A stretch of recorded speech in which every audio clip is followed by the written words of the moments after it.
लोगों को ये लगता है कि आज की ये रात अय्याशी की रात है, एंजॉय करने की रात है।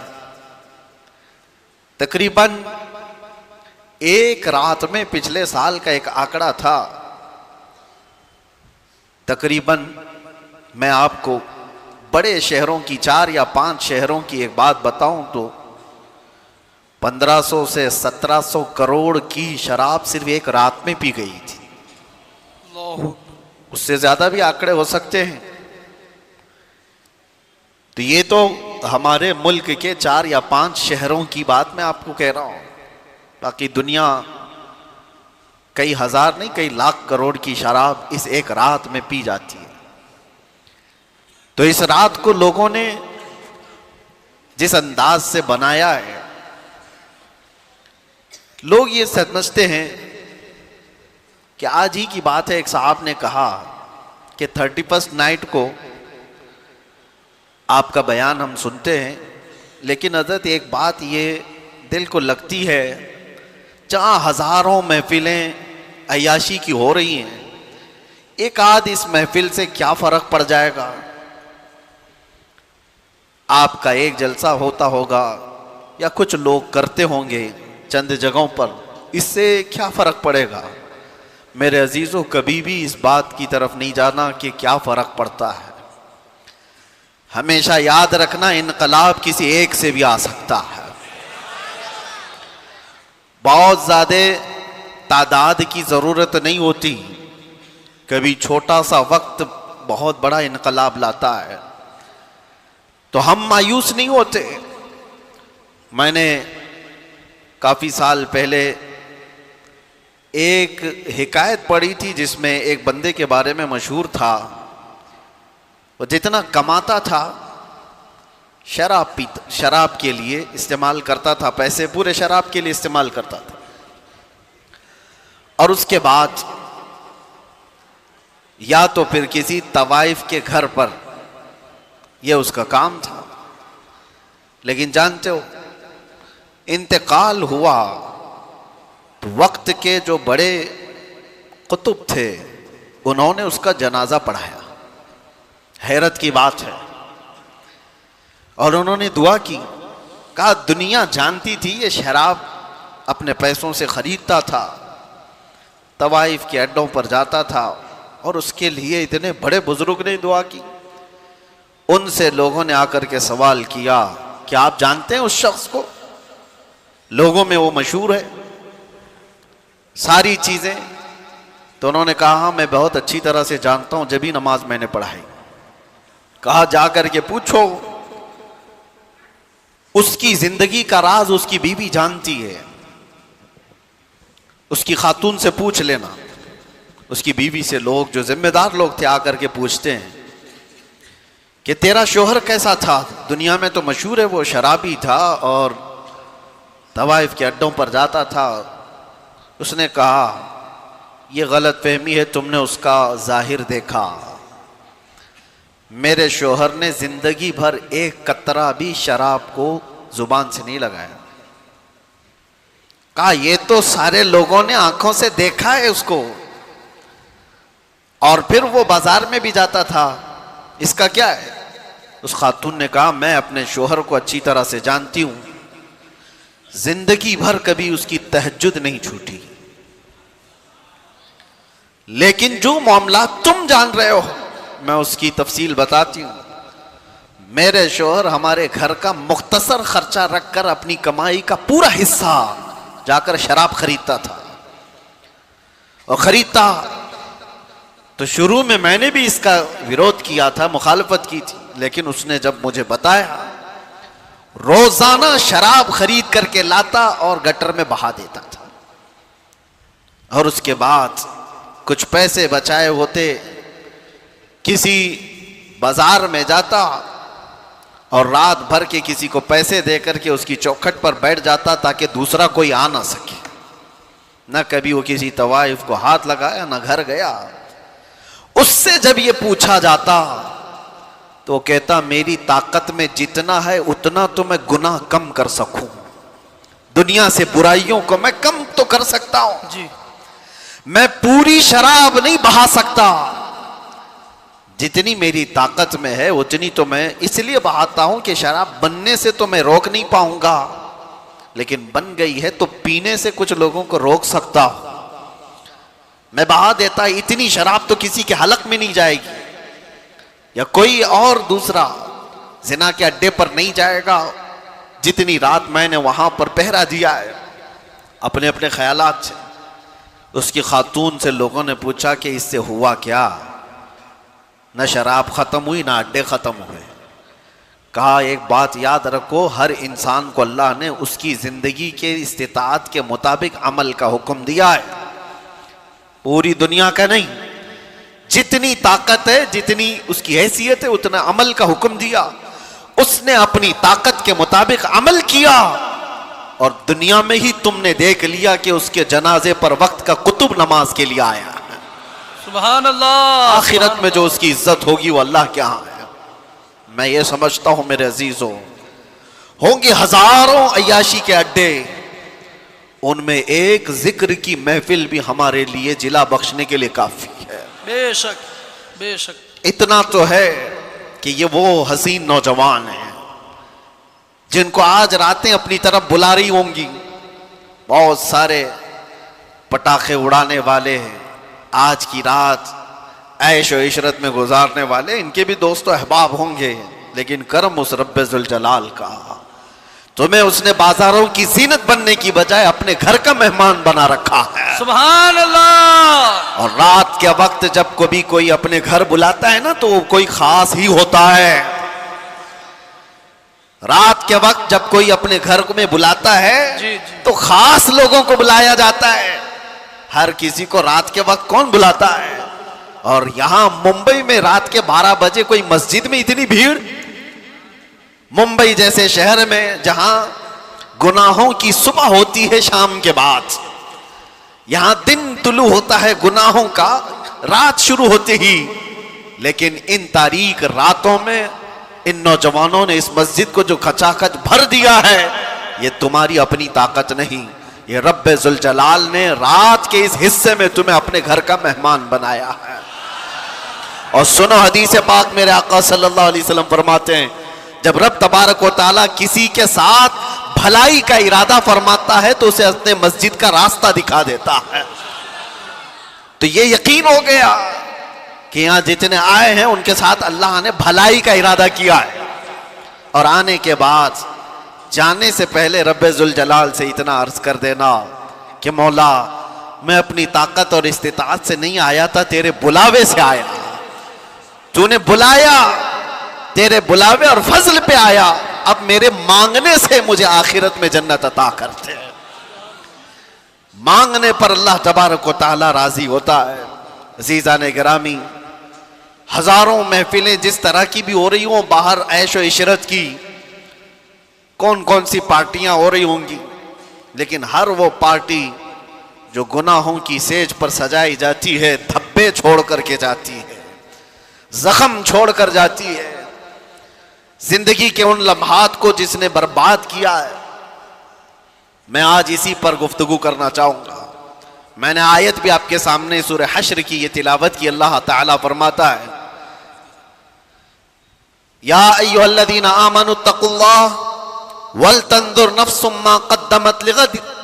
ऐ ईमान वालो, अल्लाह से डरो और देखो कि क़यामत के लिए तुमने क्या भेजा है, तुम क्या इन्वेस्ट किए हो इस दुनिया में। आज तुम्हारे पास वक्त है, तुम आगे के लिए अपने वक्त में क्या काम कर चुके हो, ये कुरान तुम्हें झिझोड़ कर कह रहा है। ऐ नौजवानों, मैं आपको बताऊं, अल्लाह के रसूल सल्लल्लाहु तआला अलैहि वसल्लम फरमाते हैं कि दो नियामतें ऐसी हैं जिसमें अक्सर लोग खसारे में रहते हैं। अक्सर लोग दो नियामतों में ये खसारे में होते हैं, या इससे जाहिल होते हैं, या इससे गफलत बरतते हैं। वो दो नियामतें क्या है? हदीस पाक रसूल करीम सल्लल्लाहु अलैहि वसल्लम फरमाते हैं, अस्सिहतु वल फरागा। सेहत जो अल्लाह ने तुम्हें तंदुरुस्ती दी है, ये एक नेमत, इसको आदमी हल्के में लेता है। दूसरी वक्त की नेमत, जो वक्त तुम्हें आज दिया गया है, ये वक्त जैसी गुजरता है वापस कभी नहीं आता, कभी नहीं आता। हज़रत अनस बिन मालिक रज़ियल्लाहु तआला अन्हु से एक हदीस है।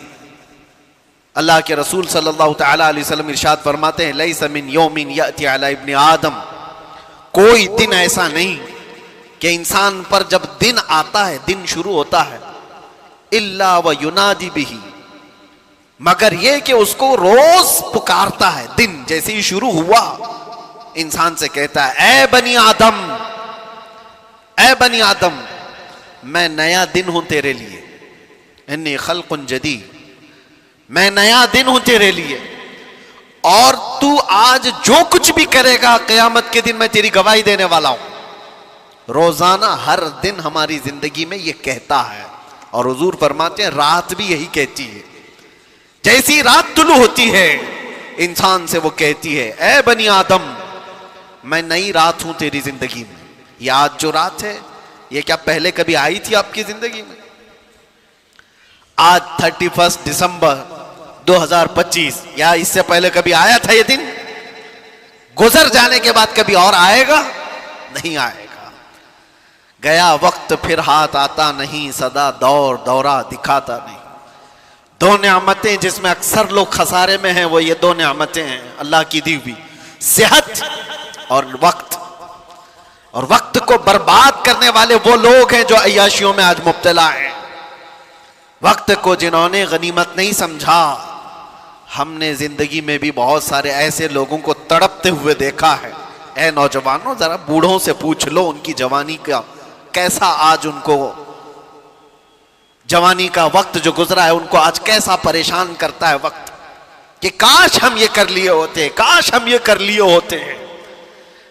बुढ़ापा पूरा काश में गुजर जाता है, क्योंकि वो वापस किसी ने आज तक जवानी पलटा कर नहीं दी। एक बात याद रखो कि जो वक्त हमसे गुजर रहा है, नौजवान बच्चों से खास तौर पर, कि अल्लाह ताला ने बहुत बड़ी नेमत तुम्हें अता की।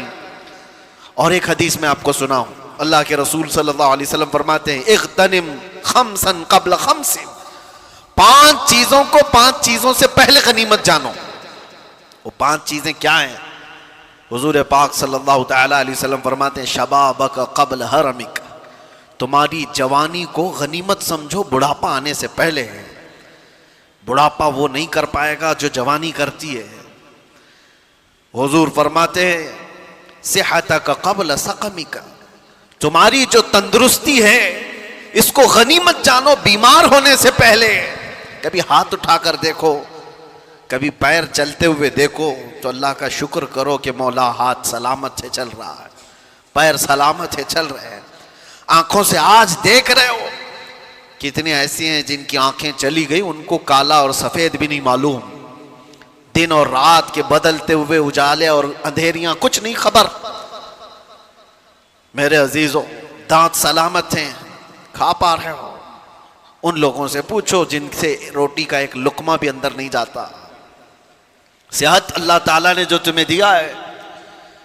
मैं कैंसर हॉस्पिटल विजिट किया करता था अपने नौजवानों के साथ हर साल मीलाद मुस्तफ़ा सल्लल्लाहु अलैहि वसल्लम के मौके पर।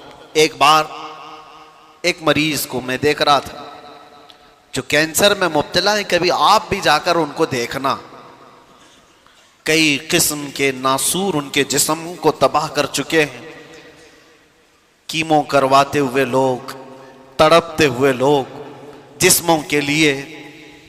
एक मरीज आज भी मुझे याद आता है, गर्दन में कोई फोड़ी हुई थी कैंसर की, जिसकी वजह से तकिया पूरा खून से भर जाता था, और उसको कई मर्तबा ऑपरेशन किया गया, फिर वापस। लेकिन मसला यह है कि वो बड़ी उम्र का नहीं था, 40 से 42 साल का था। उसकी एक बात मुझे याद आती है, जाते ही रोने लगा। सारे लोग रोते हैं बीमारियों में, कहते दुआ कीजिए इससे नजात मिल जाए, दुआ तो करते हैं। मैं इसलिए कह रहा हूं मेरे अजीजों, वहां जाने की एक वजह ये नहीं कि फ्रूट बांट करके फोटो लेने के लिए, इसलिए जाओ कि तुम्हें तुम्हारी सेहत का अंदाजा हो जाए, अल्लाह का शुक्र करने का तुम्हें एहसास पैदा हो जाए। उसकी जगह मैं तो नहीं लेटा हूं, मेरा तो जिस्म सलामत है। और उस आदमी ने मुझसे कहा था कि हजरत मुझे सिर्फ इस बात का दुख होता है कि मैं सर उठा नहीं पाता। जैसे ही सर उठाएंगे ये फोड़ी फिर से खून रचना शुरू कर देती है। कैंसर की फोड़ी है, हिला भी नहीं पाता। इसलिए दुख होता है कि जवानी में मेरे पास अच्छा वक्त था, आज शिद्दत से ख्वाहिश होती है कि अल्लाह की बारगाह में एक सजदा कर लूं, मुझे उसकी मोहलत नहीं है। मैं सजदा करने जैसा भी नहीं रह गया। हमने कहा इशारे से तुम अपनी नमाज पढ़ लो, अल्लाह के यहाँ कबूल है। लेकिन वो कहता है शिद्दत से ख्वाहिश ये है कि पेशानी उसकी रब के हुजूर टेक तो दूं एक बार, मेरी इतनी भी इस्तिताअत नहीं। वो बात मुझे आज तक लगी हुई है। मेरे अजीजों, सेहत तुम्हारी इतनी बड़ी नेमत है कि जब ये तुमसे ख़त्म कर ली जाए तो सिवाय काश और पछतावे के कुछ नहीं रहता। हमारे पास कोई चीज़ नहीं रहती। नौजवानों ने इसको हल्के में लिया है, सेहत को बर्बाद करते हैं। और नबी करीम सल्लल्लाहु तआला अलैहि वसल्लम ने तीसरी चीज क्या फरमाई? आप सल्लल्लाहु तआला अलैहि वसल्लम फरमाते हैं ग़िना का क़ब्ल फ़क़रिक। आज अल्लाह ने तुम्हें तवंगरी दी है, माल और दौलत अता किया है, तो मोहताजी आने से पहले इस माल की गनीमत को समझो। इसमें अय्याशी मत करो, इसको बर्बाद मत करो। ऐसे मोहताज हो जाओगे कि फिर हमने ऐसे लोगों को भी देखा है जिनके पास थैले भर भर कर पैसे रखने की दास्तानें सुनाई जाती थी, लेकिन आज उनकी हालत यह है कि पड़ोसियों से रोटी मांग कर खाना पड़ता है। ये मैं मुबालगा नहीं कर रहा हूं, देखी हुई बातें हैं। कब तुम्हारा ये तवंगरी, तुम्हारा ये माल जाया हो जाए तुम्हें अंदाजा भी नहीं। साल साल भर में करोड़पति रोड़पति बन जाते हैं। तुम्हारे पास अल्लाह ताला ने ग़िना अता किया है तो यह अय्याशी के लिए नहीं, बर्बादी के लिए नहीं है, फजूल खर्ची के लिए नहीं है। और मैं आज ही, जैसे कि आज उर्स नूरी भी है, हुजूर सैयदना अबुल हुसैन अहमद शाह नूरी रहमतुल्लाहि तआला अलैह, हुजूर अहसनुल उलमा रहमतुल्लाहि तआला अलैह का एक कौल जो उनके साहबजादों से नकल है, फरमाते कि आप फरमाते थे जो बंदा माल आने के बाद नहीं डगमगाया तो अल्लाह का महबूब है। और ऐसा बहुत कम होता है, ऐसा बहुत कम होता है। तलवार से जो डराया जाता है, मिसाल के तौर पर मैं आज ये बात बहुत सारे लोगों से कहता हूं, आजमाइश दो तरह की होती है। हमें डरा करके कोई ये कहे दीन छोड़ दे, हम तो नहीं डरने वाले, क्या कर लेगा, तलवार गर्दन पे रखता है, फांसी पर लटकाता है, सबके लिए तैयार है। ये प्राउड फील होता है। आप भी इस चीज का एहसास रखते होंगे, मैं हर तकलीफ को गवारा कर लूंगा। और हमने ऐसे बच्चों को देखा भी है, कैद की हालत में भी देखा है, जिन्होंने बहुत सख्तियां बर्दाश्त की लेकिन टस से मस नहीं हुए। इस जमाने की बात, एक आजमाइश ये है कि जालिम तुम्हें तलवार दिखाकर, चाकू दिखाकर, फांसी का फंदा दिखाकर के डराए और तुम ये कहो कि नहीं, मैं अपने दीन से बिल्कुल रूगर्दानी नहीं कर सकता, मैं अपने नबी पाक से थोड़ी देर के लिए भी गद्दारी या बेवफाई नहीं कर सकता। हो सकता है आप सबका ईमान ऐसा हो, लेकिन दूसरा एक इम्तिहान है, वो इससे डेंजर है। दुनिया तलवार दिखा करके जो इम्तिहान लेती है वो छोटा इम्तिहान है। माल और हुस्न दिखा करके जब इम्तिहान लिया जाता है तो अच्छे अच्छे तकवे वाले भी भस्म हो जाते हैं। वो कब निकल गए पता ही नहीं चलता। माल की लालच इंसान का ज़मीर खरीद लेती है, माल की लालच इंसान का ईमान खरीद लेती है। इसलिए मेरे अजीजों, ये हल्की बात नहीं है। तुम्हें अल्लाह तबारक व तआला ने ग़िना दिया है, माल दिया है, तो बर्बादी के लिए नहीं, उसकी कदर करो। एक एक चीज, और एक हदीस है, अल्लाह के नबी सल्लल्लाहु तआला अलैहि वसल्लम फरमाते हैं 4 चीजें ऐसी हैं जब तक इंसान क़यामत के दिन इन 4 का जवाब नहीं देगा उसे कदम भी हटाने की इजाजत नहीं होगी। ला तज़ूलु क़दमन अब्दुहु हत्ता युसअल अन अर्बा। फरमाया कि 4 चीजें ऐसी हैं कि कदम भी नहीं हटाएगा क़यामत के दिन जब तक उन चीजों का जवाब नहीं देगा। वो 4 चीजों में सबसे पहला सवाल अल्लाह ताला फरमाएगा कि मैंने तुझे जवानी दी थी, कहां खर्चा किया। तुम्हें वक्त का हिसाब देना होगा, तुम्हें बताना होगा। और फरमाते हैं तफसीर में मुफस्सिरीन कि सिर्फ एक सवाल के जवाब में कई लोगों के 400 साल लग जाएंगे, 500 साल लग जाएंगे। जवानी का पाई पाई का हिसाब पूछा जाएगा। आप क्या समझते हो? बहुत सारे नौजवान ये समझते हैं कि हमें जो वक्त मिला है यह हमारा गोल्डन एरा है, इसमें अयाशी के लिए हर तरह के सामान हमारे पास है। मौलाना जब इबादत करने का वक्त आएगा कर लेंगे। बहुत सारे लोग तो ये समझते हैं जब वक्त आएगा तो तौबा भी कर लेंगे, अल्लाह की बारगाह में भी आ जाएंगे। याद रखो बुढ़ापा सबको नहीं दिया गया है। कितने जनाजे जवानी में चले गए, कितने तो कब्रों में जवानी का शबाब देखने से पहले सो गए। ये सबसे पहला सवाल क़यामत के दिन तुम्हें जवाब देना है, हमें भी देना है। जवानी कहां पर बिताई तुमने? क्या तुम ये जवाब दोगे क़यामत के दिन कि रात भर फेसबुक पर चैटिंग करते हुए गुजारता था, पबजी खेलते हुए गुजारते थे, इंटरनेट की वादियों में भटकते हुए गुजारते थे? बल्कि अब के दौर में तो सवाल और भी सख्त हो गया हम सबके लिए। तुम दीन भी सीख सकते थे इसी मोबाइल से, तुम बहुत कुछ इल्म हासिल कर सकते थे इसी जरिए से, और तुमने इस सारी चीजों को सिर्फ अपने तफरीह के लिए, अपनी तबीयत की खुशी के लिए इस्तेमाल किया, उसके अलावा कुछ नहीं। मुझे बताओ घंटों रील देखने से तुम्हारे क्या चीज में इजाफा हुआ? सिर्फ इंटरटेनमेंट। और जिंदगी अगर एंटरटेनमेंट के लिए किसी ने समझा है तो सबसे ज्यादा खसारे में है। और इसी को कुरान पाक इरशाद फरमाता है, वल अस्र इन्नल इंसान लफी खुस्र, जमाने की कसम इंसान बड़े खसारे में है। इस आयत की तशरीह बहुत हो चुकी है, मुफस्सिरीन ने इतनी तफसीर की है कि जमाने की कसम अल्लाह ताला फरमाता है कि इंसान खसारे में, वो इंसान खसारे में है जिसने जमाने को नहीं पहचाना, ये वक्त की कदर नहीं किया।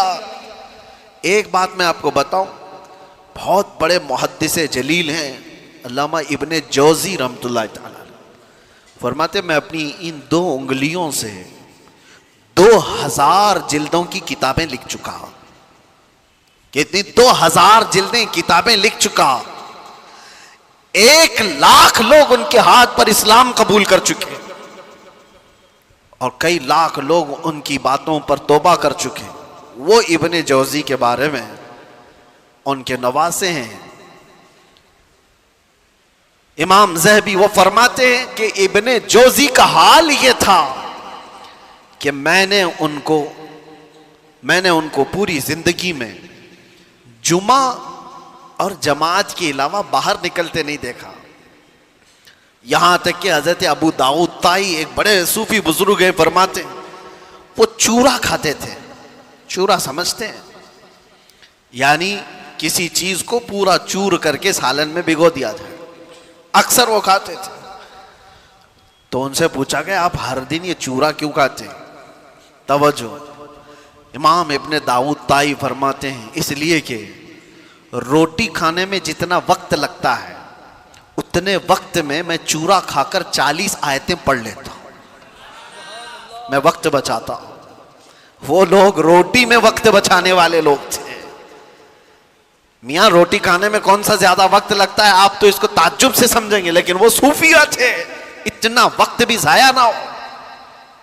एक बुजुर्ग हैं अपने मुरीदीन के साथ बैठे हुए थे, अचानक वजू की हाजत हुई, बहुत करीब ही वजू का इंतजाम था, लेकिन आप वहीं बैठकर तयम्मुम करने लगे। तयम्मुम जानते हैं? पानी ना मिले तो उसके बदले में, वजू के बदले में तयम्मुम होता है। तयम्मुम क्या होता है? दोनों हाथों को जमीन पर मारा, चेहरे पर मसा किया, फिर दोनों हाथों को जमीन पर मारा और हाथों को मसा किया। ये वजू के कायम मकाम हो गया, वजू के बराबर हो गया। तयम्मुम कहां किया जाता है? जब पानी नहीं मिलता। उसकी बहुत सारी शर्तें हैं कि पानी पर वो कुदरत नहीं रखता, तो ऐसे मौके पर उसको तयम्मुम करने की इजाजत है। लेकिन पानी है तो तयम्मुम नहीं होगा, और अगर पानी मिल गया तो तयम्मुम टूट भी गया। उस बुजुर्ग के बारे में मैंने पढ़ा, उनके मुरीदी ने कहा, हुजूर वजू का इंतजाम है, आप यहां तयम्मुम कर रहे हैं। आप फरमाते यहां से उठकर वहां जाने तक अगर मेरी मौत हो गई तो बेवजू मैं दुनिया से नहीं जाना चाहता। इतने फासले में अगर मैं मर गया तो मैं नहीं चाहता कि बेवजू दुनिया से जाऊं, कम से कम तयम्मुम के साथ तो दुनिया से जाऊं। यह उनकी फिक्रें थी जो अपने वक्त का इस्तेमाल किया उन्होंने। मेरे अजीजों, नौजवानों को आज हम जो देख रहे हैं, घंटों गलियों के नुक्कड़ पर बैठे हुए हैं, इन्होंने अपनी जवानी के अच्छे अयाम बर्बाद किए हैं। किसी से भी पूछा जाए क्या कर रहे हो? अभी ढूंढ रहा हूं। तुम्हें पता है एक वक्त कितना कीमती है तुम्हारा? अल वक्त कसैफ, वक्त तलवार है, अगर तुम इसको नहीं काटोगे ये तुम्हें काटता चला जाएगा। अभी ये जो वक्त की सुइयां गुजर रही हैं, आपको क्या लग रहा है घड़ी की टक टक टक टक, ये क्या घड़ी का खेल है? नहीं, हमारी जिंदगी को काट रही है। बचपने से जवानी आ गई, जवानी से अभी अनकरीब बुढ़ापा आ जाएगा, आपको अंदाजा भी नहीं होगा। और हम तो उस जमाने में जी रहे हैं जहां के मुतालिक मेरे आका सल्लल्लाहु अलैहि वसल्लम ने फरमाया था, कयामत के करीब तुम देखोगे साल महीनों की तरह गुजरेंगे, महीने हफ्ते की तरह गुजरेंगे, और हफ्ता दिन की तरह गुजरेगा, और दिन ऐसे गुजरेगा जैसे किसी बड़ी चीज को आग लगी और बुझ गई। क्या ये देख रहे हैं कि नहीं आप? आज साल महीनों की तरह गुजरते चले गए। रमजान अभी गुजारा था और रमजान आने के इंतजार में है। और आपको पता है यही महफिल यहां पर खड़े होकर साल भर गुजर गए। इस तरफ ताजुल मशाइख हुजूर अमीन मिल्लत तशरीफ फरमात, तो महफिल भी याद होगी। हमें तो लगता है कि वो चंद दिनों पहले की महफिल होगी, लेकिन मेरे अजीजों पूरे साल के कांटे गुजरते हुए 365 दिन मुकम्मल कर चुके।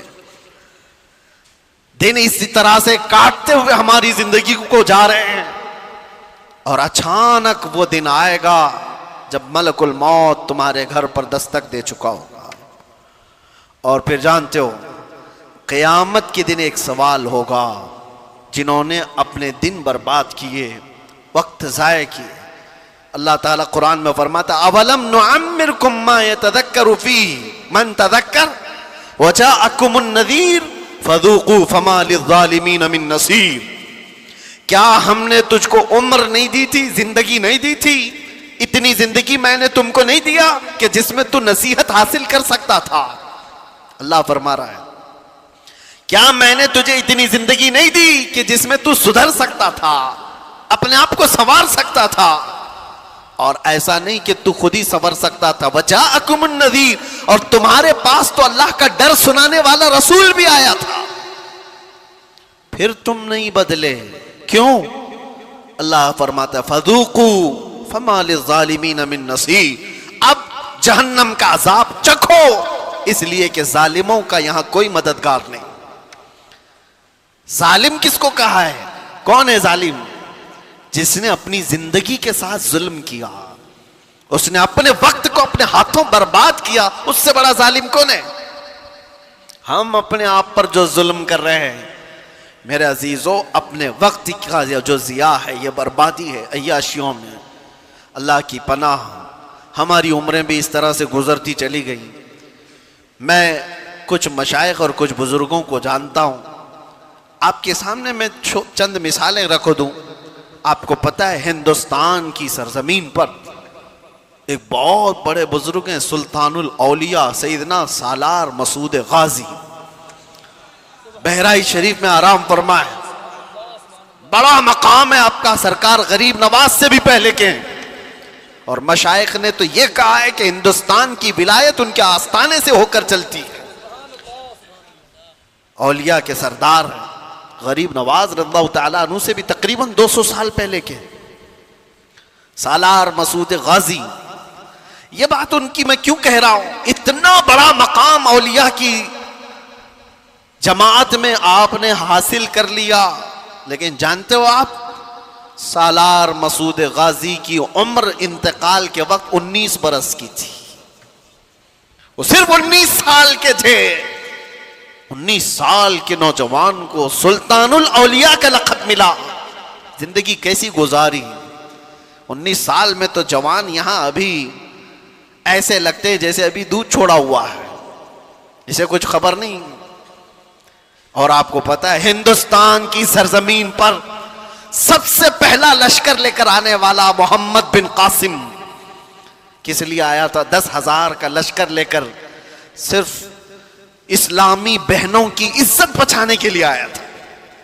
राजा ताहिर सिंह एक जालिम बादशाह था, उसके गुंडों ने कुछ औरतों को कब्जा में लिया और उनका माल लूट लिया था। उन औरतों ने आवाज लगाई थी कि है कोई हमारा भाई जो हमारी मदद करे हिंदुस्तान से।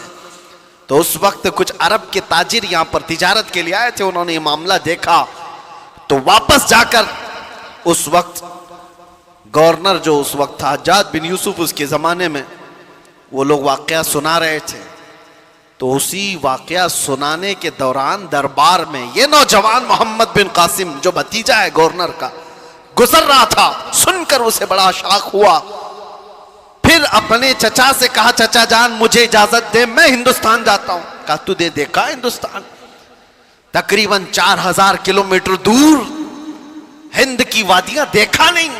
उसने कहा अल्लाह की मदद आएगी, मैं लश्कर लेकर जाऊंगा। और वो आया भी। और उसके बाद राजा ताहिर सिंह को उसने मुखातब करके कहा था, मोहम्मद अरबी के शेर हैं हम और हम मुकाबले के लिए आए हैं। उसके बाद 3 दिन की लड़ाई के बाद गुंडे भी, राजा भी, सब तितर बितर हो गए। उस मोहम्मद बिन कासिम ने पहली बार परचमे इस्लाम लहराया था। और हमारी नई पंडितों की लिखी हुई किताबों में भी मोहम्मद बिन कासिम की तारीफ ऐसी लिखी गई है कि हमने किसी ऐसे जर्नेल को नहीं देखा जितने इंसाफ के साथ मोहम्मद बिन कासिम ने अपना परचम लहराया था। किसी पर जुल्म नहीं किया, मोहब्बतों के साथ लोगों में ईमान की दावत दी। सोचिए आप, मोहम्मद बिन कासिम जो अपनी बहनों की इज्जत के लिए, उसके सगी बहनें क्या हैं? तो दूर, इतने देश दूर रहने वाली पीड़िताएं, मजलूमाएं, इनकी मदद के लिए वो वहां से चलकर आया, जंग भी किया, बहनों को आजाद भी कराया और साथ ही ईमान की दौलत भी तकसीम किया लोगों में। लेकिन उसका इंतकाल हुआ था मोहम्मद बिन कासिम का 21 साल की उम्र थी। अपने गरिबान में झांक कर देखो, 21 से गुजरे हुए भी हम बहुत हैं। 21 साल की जवानी में जो इतना बड़ा कदम उठाकर आया हो, उसके पास वक्त की कदर और कीमत थी। ये वो लोग हैं जिन्होंने दुनिया में तारीख रकम कर दी। 21 साल में वो तो दुनिया से जा चुका। मेरे अजीजों, मोहम्मद बिन कासिम अपनी बहनों की, और वो भी सगी नहीं, आहो बुका को सुनकर बर्दाश्त ना कर सका और वहां से आ गया। यहां पड़ोस की बहनों की इज्जत लूटी जाती है, किसी के कानों पे कुछ नहीं होता। क्यों? सेल्फिश हो गए। हमें कोई चीज जगाती नहीं है।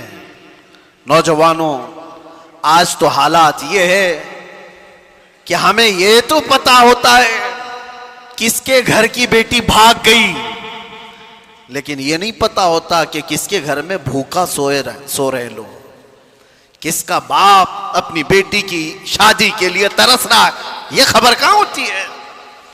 नौजवानों ने अपनी जिंदगियां किस लिए रखी हैं?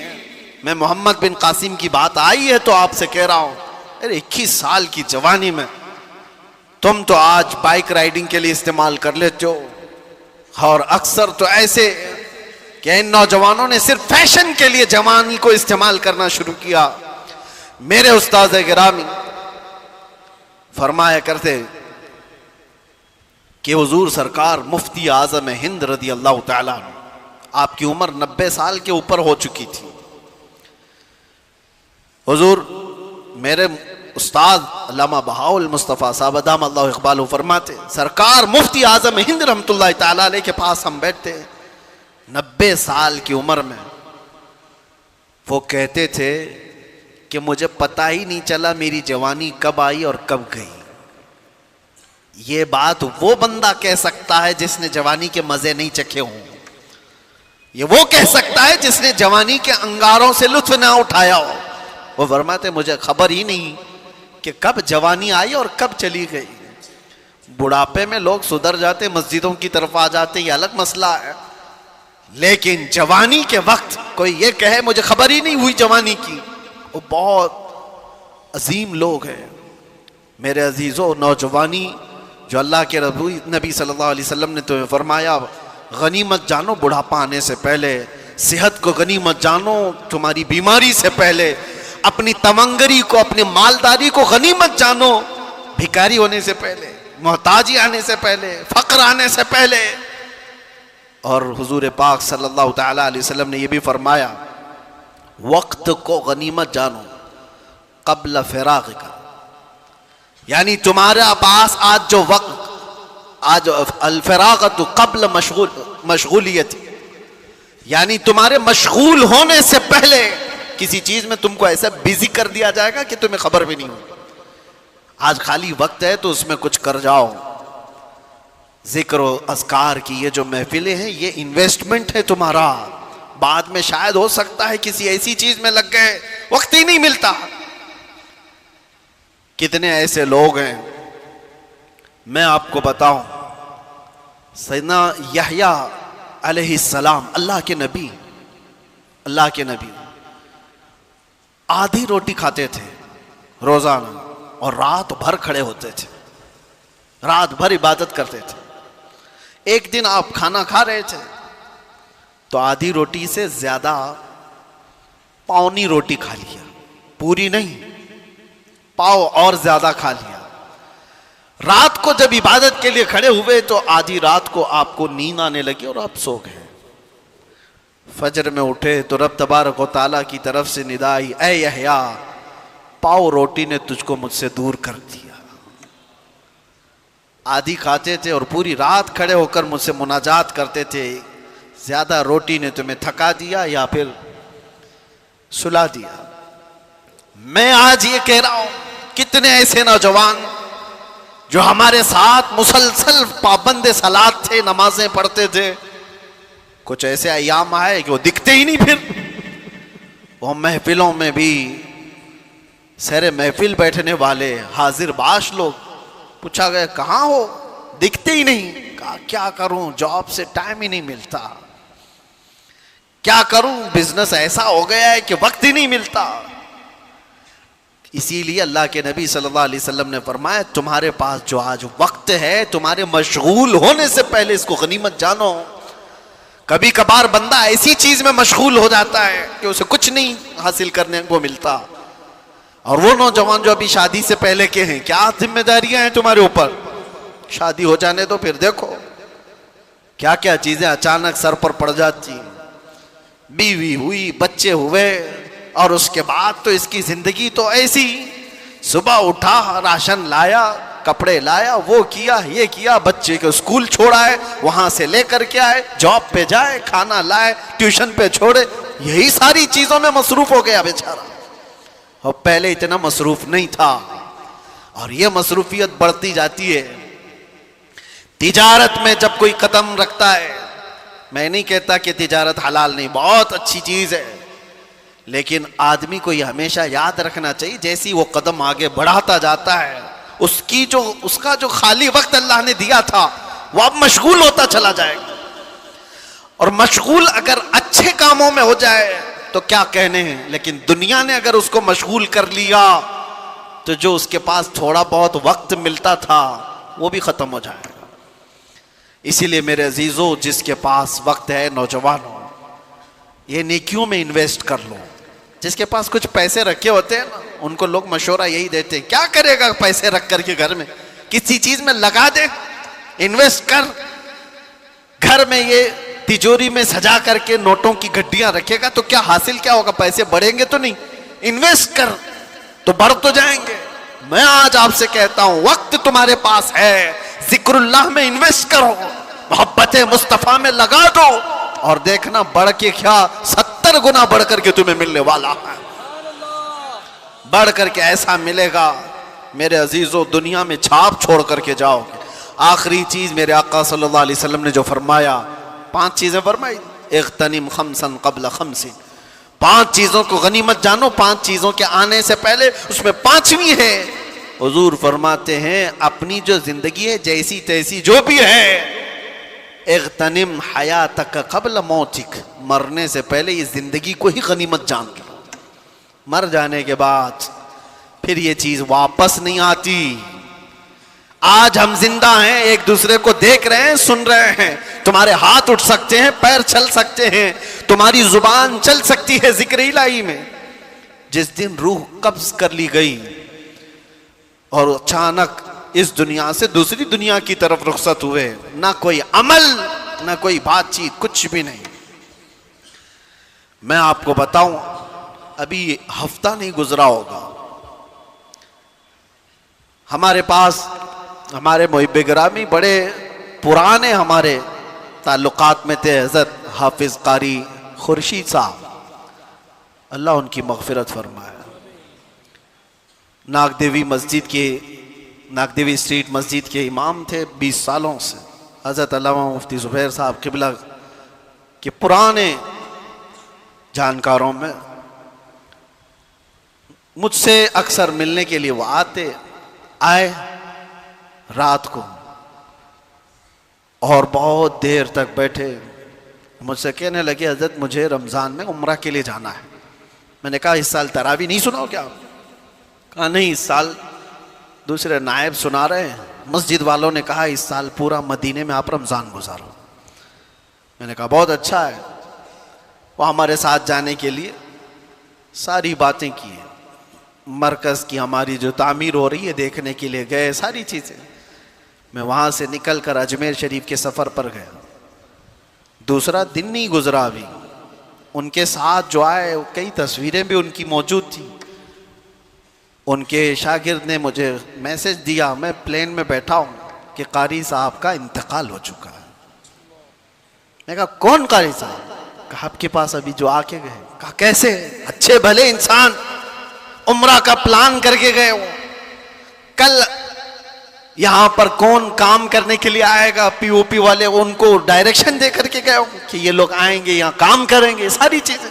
हाँ कुछ नहीं, घर जा रहे थे, ईशा पढ़कर रास्ते में अटैक आया और घर पहुंचने से पहले उनकी रूह कब्ज हो चुकी थी, हॉस्पिटल भी नहीं जा सके। इतने शौक देती हैं ऐसी चीजें। एक दिन पहले बंदा जो हमारे साथ बैठे चाय पानी कर रहा हो, रात को सुबह वो कब्रिस्तान में उसकी कब्र फूलों से सजी हुई नजर आ रही है, मनो मिट्टी तले जा चुका हो। दिल को दहला देने वाली चीजें। इसीलिए अल्लाह के नबी सल्लल्लाहु अलैहि वसल्लम ने फरमाया मौत तुम्हारे लिए नसीहत करती है। ए नौजवानों, जनाजे उठा करके कह लगाते हुए मत जाओ, कब्रिस्तानों में हंसी मजाक करके मत आओ।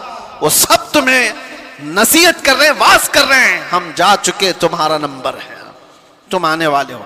इसीलिए कहा गया ना जनाजे को सबसे आगे रखा जाए, चलने वाले सबसे पीछे चलें। क्यों? उसको देख करके कि जनाजे में सोया हुआ मर्द या औरत, वो मैयत तुम्हें पुकार करके कहता हुआ जाता है, जिस तरह आज तुमने मुझे आगे रखा, पीछे चल रहे हो, इसी तरह कब्र में भी मेरे पीछे तुम ही आने वाले हो। हम सब उसी मंजिल के मुसाफिर हैं। अल्लाह के नबी सल्लल्लाहु अलैहि वसल्लम ने क्या फरमाया? इग़्तनिम खम्सन क़ब्ल खम्सिन, 5 चीजों को 5 चीजों से पहले गनीमत जानो। उसमें 5वीं चीज हुजूर फरमाते हैं अपनी जिंदगी को मौत से पहले गनीमत जानो। एक एक वक्त तुम्हारे पास जो गुजरता जा रहा है, अफसोस और पछतावे का ना हो। मौत के वक्त हज़रत सुफियान सौरी रदी अल्लाह ताला अन्हु मशहूर बुजुर्ग हैं, फरमाते हैं एक जनाजा जा रहा था, उसमें एक बच्ची साथ में जा रही थी, उसके बाप का जनाजा था, रोती हुई जा रही थी, बहुत रोती हुई जा रही थी। देखा वो क्या कह रही थी, हज़रत सुफियान सौरी देखते हैं 8 साल की बच्ची है, वो ये कहती जा रही है कि बाबा आज हमारे घर पर बड़ी मुसीबत आई, ऐसी मुसीबत कभी आई नहीं थी। तो उन्होंने उस बच्ची से रोक करके कहा, बेटा तुम्हारे घर पर नहीं, जो तेरे बाप पर आई है ना मौत, इससे बड़ी कभी आ नहीं सकती, वो सबसे बड़ी है। तुम तो दूसरे दिन नॉर्मल हो जाओगे, खाने पीने लग जाओगे, जिस पर मौत आई है वो सबसे बड़ी आजमाइश है उसके लिए। तू ये नहीं जानती कि तेरे बाप पर जो आई है वो सबसे बड़ी है। उसके बाद उस बाप को जनाजा ले जा करके दफन कर दिया गया। दूसरे दिन हजरत सुफियान सौरी कब्रिस्तान गए थे। उस लड़की को देखा अपने बाप की कब्र के पास बैठी रो रही है, अपने बाप की मोहब्बत में मुब्तला थी और कहती बीमार था मेरा बाप, और कब्र से बातें कर रही है, अब्बा कल की रात कैसी गुजरी तुम्हारी, जब घर पर होते तो मैं बिछोना लगा देती थी, और घर पर होते तो मैं तुम्हें ओढ़ने के लिए चादर देती, घर पर तुम बीमार थे तो तुम्हें मैं पकड़कर उठाती थी, तुम्हें दवाइयां लाती थी, खाना खिलाती थी, और तुम्हें थपक करके मैं सुलाती थी। अब्बा जान कल की रात कैसी गुजरी तुम्हारी, कब्र की पहली रात। हजरत सुफियान सौरी उस बच्ची की बातें सुन रहे थे पीछे खड़े होकर। फिर आपने आकर के कहा, बेटा बाप से ये मत पूछ कि कल की रात कैसी गुजरी और तू अपने वाकयात मत बता कि मैं तुझे बिस्तर पर उठाती थी, सुलाती थी, चादर देती थी, थपकती थी। ये पूछ बाबा हमने जो कफन पहना कर भेजा था उसको फरिश्तों ने रखा है या उसको निकाल कर नंगा कर दिया है। ये पूछ कि तुझे हमने सही सलामत जिस्म के साथ भेजा था, कहीं इस सही सलामत जिस्म पर सांप और बिच्छुओं ने तो हमला नहीं कर दिया है। ये पूछ अपनी बाप से। खाने पीने की चीजें, दवाइयों की चीजें हो गई, खत्म हो गई। अब कब्र में दवाइयां नहीं पूछी जाएंगी, खाना पीना और बिस्तर और ओढ़ना नहीं पूछा जाएगा। अब उससे जो पूछा जाएगा उसके अमाल के बारे में, उसके अमाल के बारे में। अजीज़ान गिरामी वक़ार, मौत आनी है, इससे इनकार करोगे तो भी कुछ मतलब नहीं है। कौन है इस दुनिया में जो इनकार करके दिखाए, वो किसी भी मजहब वाला हो, किसी भी दीन वाला हो। मौत से किसी को इनकार नहीं। मौत से किसको रुस्तगारी है, आज उनकी तो कल हमारी बारी है। आगाह अपनी मौत से कोई बशर नहीं, सामान 100 बरस का है, पल की खबर नहीं। अल्लाह के नबी सल्लल्लाहु तआला अलैहि वसल्लम ने इरशाद फरमाया, अपनी हयात को गनीमत जानो, मौत आने से पहले। मौत के बाद फिर ये हयात, ये जो जिंदगी है, इसके सिर्फ ख्वाहिश करते रह जाओगे, काश। और कुरान पाक में अल्लाह ताला फरमाता है, कई लोग अल्लाह की बारगाह में तमन्ना करेंगे, ऐ अल्लाह एक बार दोबारा हमें इस दुनिया में भेज दे, हम अच्छे अमल करके आएंगे। रब ताला फरमाता है, कल्ला, हरगिज नहीं, वापस वहां कोई नहीं जा सकता। जब इस दारे पानी में, इस दुनिया में अल्लाह के वलियों को वापस नहीं भेजा गया, तुम्हारी हमारी हैसियत क्या है। एक बार कज़ा आ गई, एक बार मौत आ गई, उसके बाद इस सारी दुनिया को तर्क करके हमें जाना है। कब्रिस्तान जाने के बाद कभी मैं महसूस करता हूं, मुंबई वालों को तो बहुत सारी चीजें इबरत के लिए हासिल करना चाहिए। हमारे यहाँ कब्रिस्तानों में कब्रें दोबारा नहीं खोली जाती, यहाँ जिस तरह 6 महीने साल भर में खोल देते हैं। हम तो बचपन में कभी किसी कब्र के खुलने की भी बात नहीं सुनते थे, लेकिन यहाँ तो रोज देखते हैं। जब भी जनाजा लेकर जाए, जो कब्र खोदी जाए उसमें पता नहीं कितनी खोपड़ियां निकलती, कितनी हड्डियां निकलती, कितनों के पाँव की हड्डियां, हाथों की हड्डियां। अरे हमने तो सूखी खोपड़ियां देखी हैं यहाँ कब्रिस्तानों। और ये देखने के बाद एहसास होता है, ये वो लोग हैं जो अपने उम्दा कपड़ों पे फख्र करते थे, ये वो लोग हैं जो उम्दा गाड़ियों में सफर करते थे, ये वो लोग हैं जो मर्तबों के लिए लड़ते थे, ये वो लोग हैं जिनको ताकत का नशा था, माल का नशा था। इतने आजिज और बेबस हैं कि इनकी हड्डियां बिखर गई, खोपड़ियां नीचे बिखर गई। यही सारी चीजें जिंदगी खत्म होने के करीब है, हमारी भी और तुम्हारी भी। इसीलिए अल्लाह के नबी की बात याद करो। हुजूर फरमाते, अपनी हयात को गनीमत जानो, मौत आने से पहले। ये जो साल गुजरते जा रहे हैं, देखो अभी 26 आ गए हमारी जिंदगी में, आप क्या समझते हैं ये साल के आते जाते रहने को? मियाँ ऐसा नहीं है कि ये खुशियों से पटाखे फोड़ने वाला साल है, जिंदगी का 1 साल तो कम होता जा रहा है, हम तो अपनी मौत के करीब जा रहे हैं। अगर मिसाल के तौर पर तुम्हारी जिंदगी की उम्र अभी 35 साल हो गई और तुम्हारी हयात लिखी गई है 50 साल, 35 साल के बाद अब 36वां साल शुरू हुआ, तो मुझे बताओ 15 साल बचे थे और बहुत 14 हो गए, 1 साल और आ गए 13 हो गए, 1 साल और आया 12 हो गए। मौत से करीब तर होते जा रहे हैं हम। इसलिए हमारे हर वक्त को ये जो हयात है गनीमत जानो। अल्लाह के नबी सल्लल्लाहु तआला अलैहि वसल्लम का एक और फरमान मैं आपको सुनाऊं। रसूल पाक सल्लल्लाहु तआला अलैहि वसल्लम इरशाद फरमाते हैं कि इंसान की जिंदगी इतनी मुख्तसर है, इतनी मुख्तसर है कि क़यामत के करीब जो आने वाले हालात हैं उसके मुतालिक हुजूर फरमाते हैं बच्चे जवान लगेंगे, जवान बूढ़े नजर आएंगे। मतलब क्या है, ये वो जमाना है जिसमें बच्चे ही जवान दिख रहे हैं अब, और जवान जो है वो बूढ़े दिख रहे हैं। देखो ये 5-6 साल के बच्चों को जो आज मालूमात हैं, हमारे जमाने के जवानों को भी नहीं मालूम थी। आज के 5 साल के 6 साल के बच्चे पूरा तुम्हें चला देंगे। इंटरनेट के बादशाह हैं ये, इनको मोबाइल हाथ में दो, पूरी दुनिया ये बताते हैं, सारी चीजों का इल्म इनको। जवानी के जो मामलात मालूम थे वो 5-6 साल के बच्चों को आज मालूम है। यही तो मेरे आका ने फरमाया एक जमाना आएगा बच्चे तुम्हारे जवान दिखेंगे।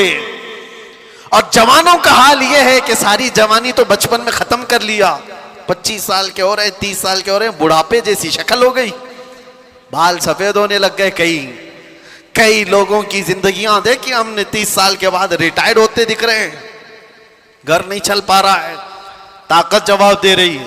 अरे 30-40 साल की उम्र में लटक गए। बहुत सारी ऐसी जिंदगियां, ये कयामत के करीब हम उस जमाने में जी रहे हैं। हमारी जिंदगियां अब शॉर्ट होती जाएंगी, मुख्तसर होती जाएंगी, और शायद अगलों को जो उम्रें मिली थी वो उम्रें भी हम पहुंच नहीं पाएंगे।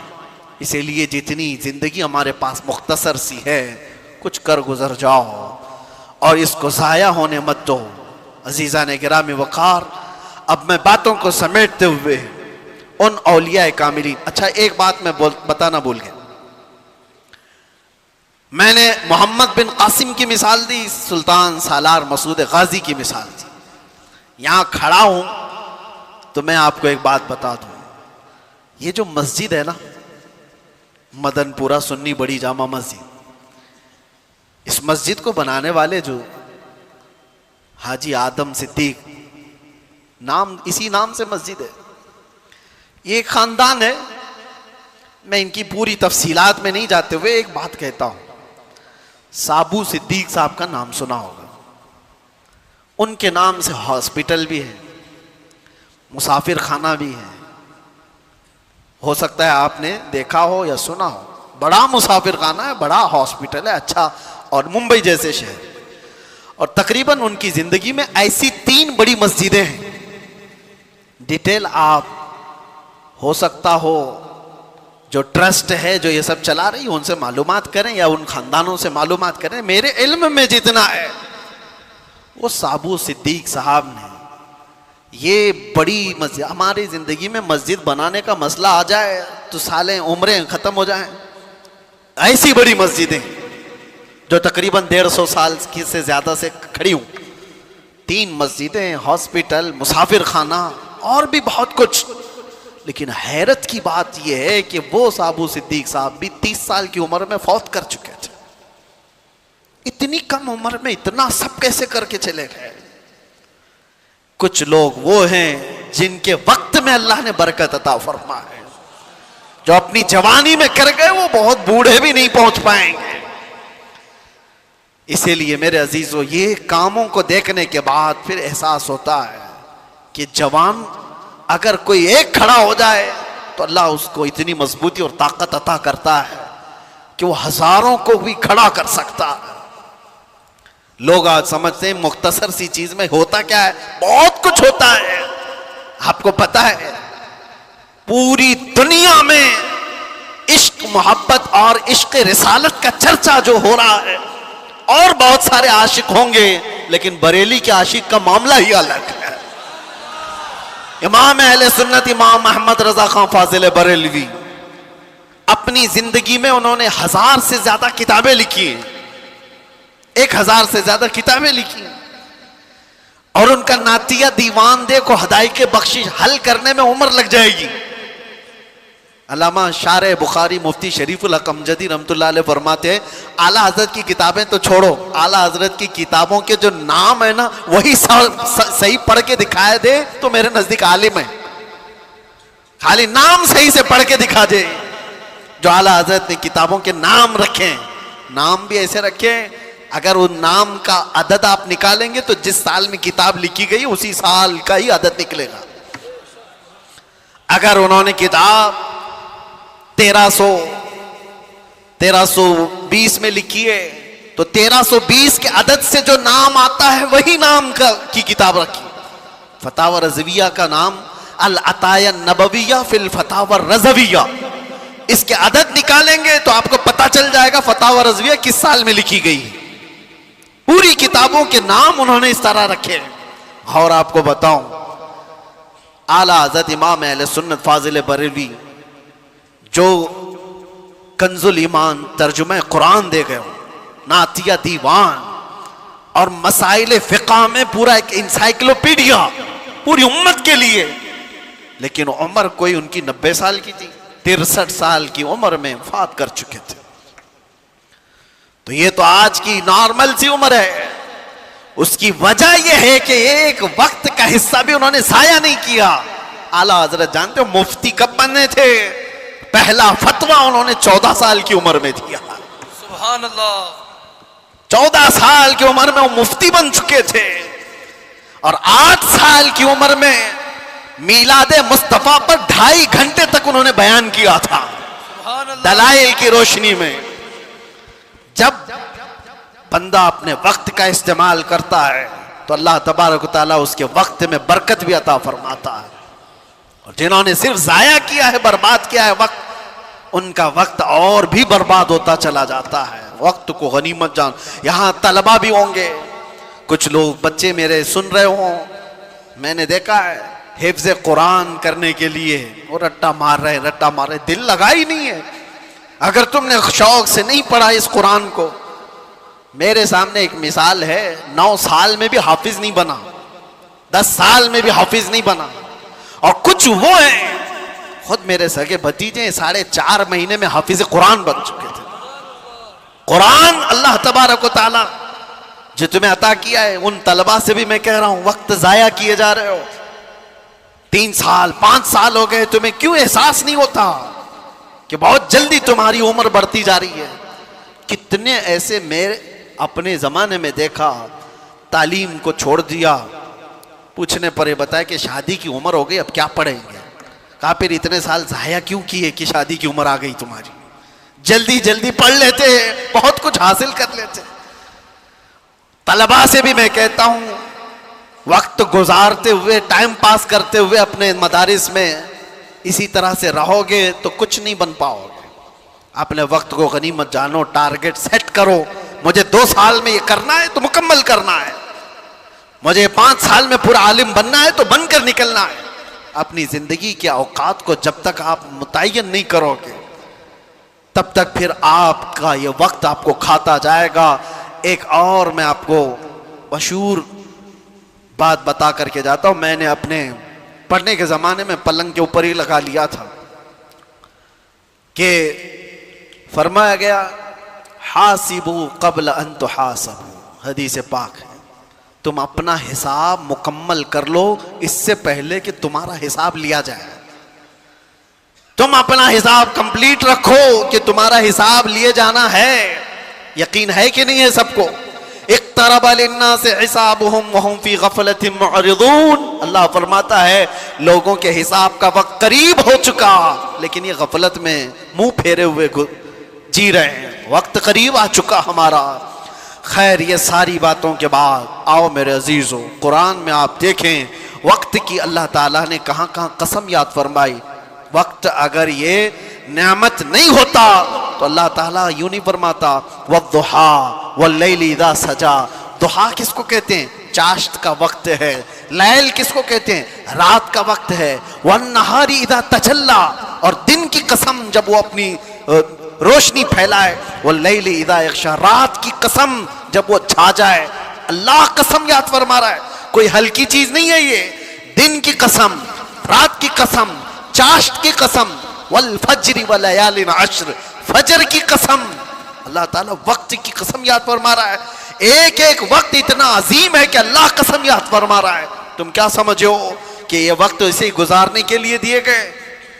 इन वक्तों में इनको गनीमत जानो और इनमें अपने आमाल खैर करके इन्वेस्ट करो, इनमें इन्वेस्ट करो। और जो बात मैं बताने जा रहा हूं, वक्त असल है क्या चीज, उसको समझ लो, सारी गुत्थियां सुलझ जाए। वक्त है क्या? वक्त को आज तक कोई पकड़ सका नहीं? पकड़ सके, लेकिन पकड़ सकते हैं, पकड़ सकते हैं। वक्त पर अपना कमान बना सकते हो।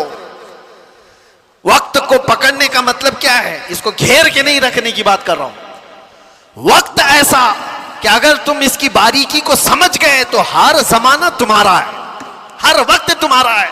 तुम कभी बूढ़े ही नहीं होगे, हर जमाना जवान है। वो क्या चीज है? वक्त है क्या चीज? तुम तो 31st नाइट के इंतजार में हो, अपने बर्थडे के इंतजार में हो। मेरा बर्थडे आ रहा है 20 जुलाई, 20 अप्रैल, 20 अगस्त, पकड़ने का है उसको, वक्त को पकड़ना है, उसके इंतजार में हो। तुम तो इन दिनों की तारीख को समझ रहे हो कि ये वक्त है। वक्त ये नहीं, वक्त है मोहम्मद रसूलुल्लाह की जात। लाह भी तू, कलम भी तू, तेरा वजूद अल किताब, गुंबद आबगीना रंग तेरे मुहीत में हिबाब। हुजूर पाक सल्लल्लाहु तआला अलैहि वसल्लम की जात अगर वो वक्त नहीं होती तो कुरान यूं नहीं कहता वद्दुहा, चाश्त की कसम। मतलब क्या है? मुफस्सिरीन ने फरमाया दुहा चाश्त के वक्त को कहते हैं, नाश्ते का वक्त। जो सूरज निकलता है तो कैसी शिवाएं होती उसकी? वो जलाने वाली नहीं होती, वो तपिश वाली नहीं होती, वो ठंडी रोशनी होती है। और सुबह की रोशनी हड्डियों को मजबूत भी करती है।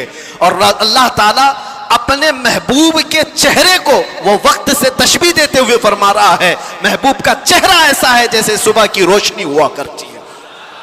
सुबह की रोशनी से तशबीह दी गई। मैं जो बात कह रहा हूं वक्त को पकड़ने की, जो रसूलुल्लाह की जात को थाम लिया, हर वक्त उसका है, हर जमाना उसका है। मोहम्मद के गुलामों में बुढ़ापा, ये बचपन से सुनते आए हम, बुढ़ापा नहीं आता। आला हजरत हर महफिल में आज भी जवान है। वजह क्या है? वक्त की नब्ज को पकड़े हुए आला हजरत वो बात करते थे मोहम्मद रसूलुल्लाह की, वो बात करते थे रूहे कायनात की। उन्हें पता था कायनात का पूरा वक्त ही रसूलुल्लाह है। यही तो बात है मेरे अजीजों, वक्त किसी से थमा नहीं और थम भी नहीं सकता। लेकिन आपको पता है इसी महीने में एक रात आने वाली है जिसको हम लैलतुल इसरा वल मिअराज कहते हैं। शबे मेराज आने वाली, हम रजब के महीने में हैं। इस महीने की एक रात 26वीं रजब और 27वीं शब क्या हुआ था? मुस्तफ़ा करीम सल्लल्लाहु तआला अलैहि वसल्लम की मेराज का वो वाक़या हर साल सुनते हो। हुआ क्या था?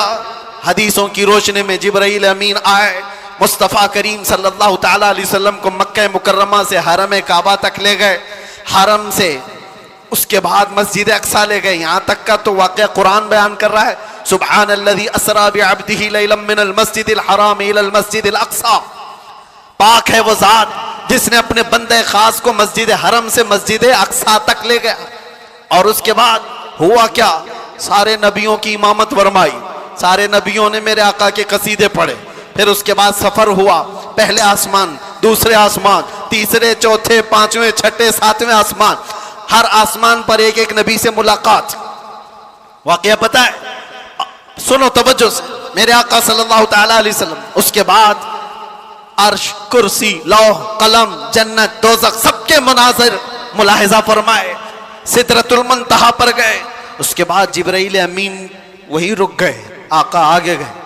हुजूर पाक सल्लल्लाहु तआला अलैहि वसल्लम अब उस जगह का सफर किए जिस जगह का नाम ही नहीं, लामकान, उसको जगह भी नहीं कह सकते।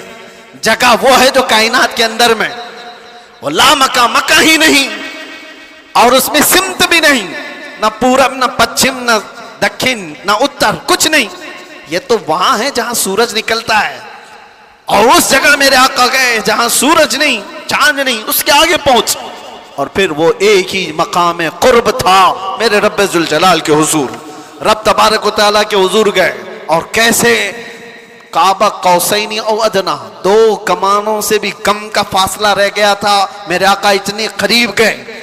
अल्लाह करीम ने अपने कुर्ब में, अपने जिलों में जितना वक्त चाहा हुजूर पाक सल्लल्लाहु अलैहि वसल्लम को शर्फ़े मुलाकात अता किया।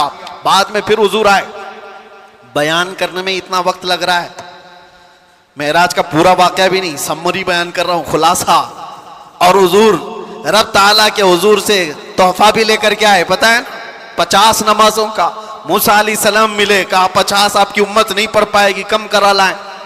गए अल्लाह की बारगाह में, 5 कम कराए, फिर आए, फिर 5 कम कराए, फिर आए, फिर 5 कम कराए। 9 बार बार बार बारगाह रब्बुल इज्जत में जाते रहे, आते रहे, आखिर में 5 रह गई, फिर आए। सोचो ये बयान करने में इतना वक्त लग गया, सिर्फ छोटा सा समरी और खुलासा, लेकिन हकीकत इस वाक़े की ये है, ता अर्श गए फिर आए मोहम्मद।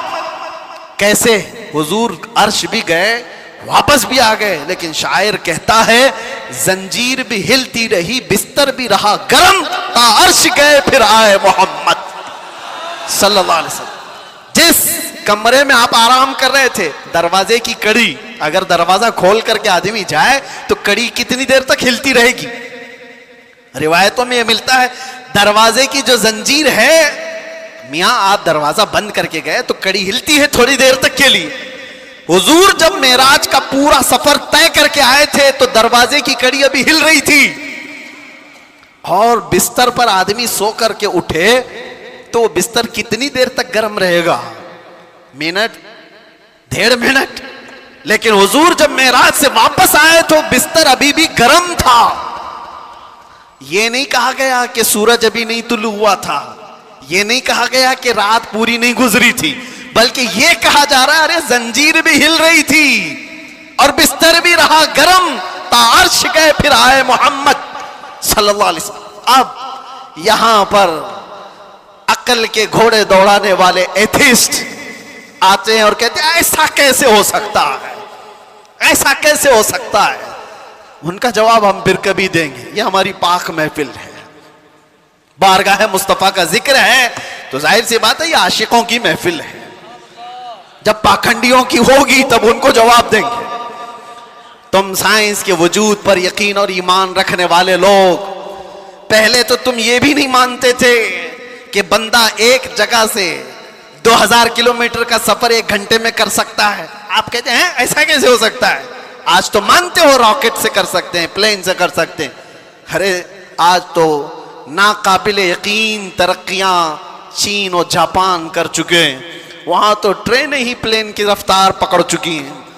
आज तो ऐसी ऐसी तरक्कियां हैं कि आदमी पूरी दुनिया को 1 सेकंड में देख रहा है, इधर से उधर बहुत कुछ होता जाएगा। इन सब पर उनको यकीन है, इन सब पर यकीन है, लेकिन जो बात मेरे मुस्तफ़ा करीम सल्लल्लाहु अलैहि वसल्लम की जा रही है उस पर यकीन नहीं होता।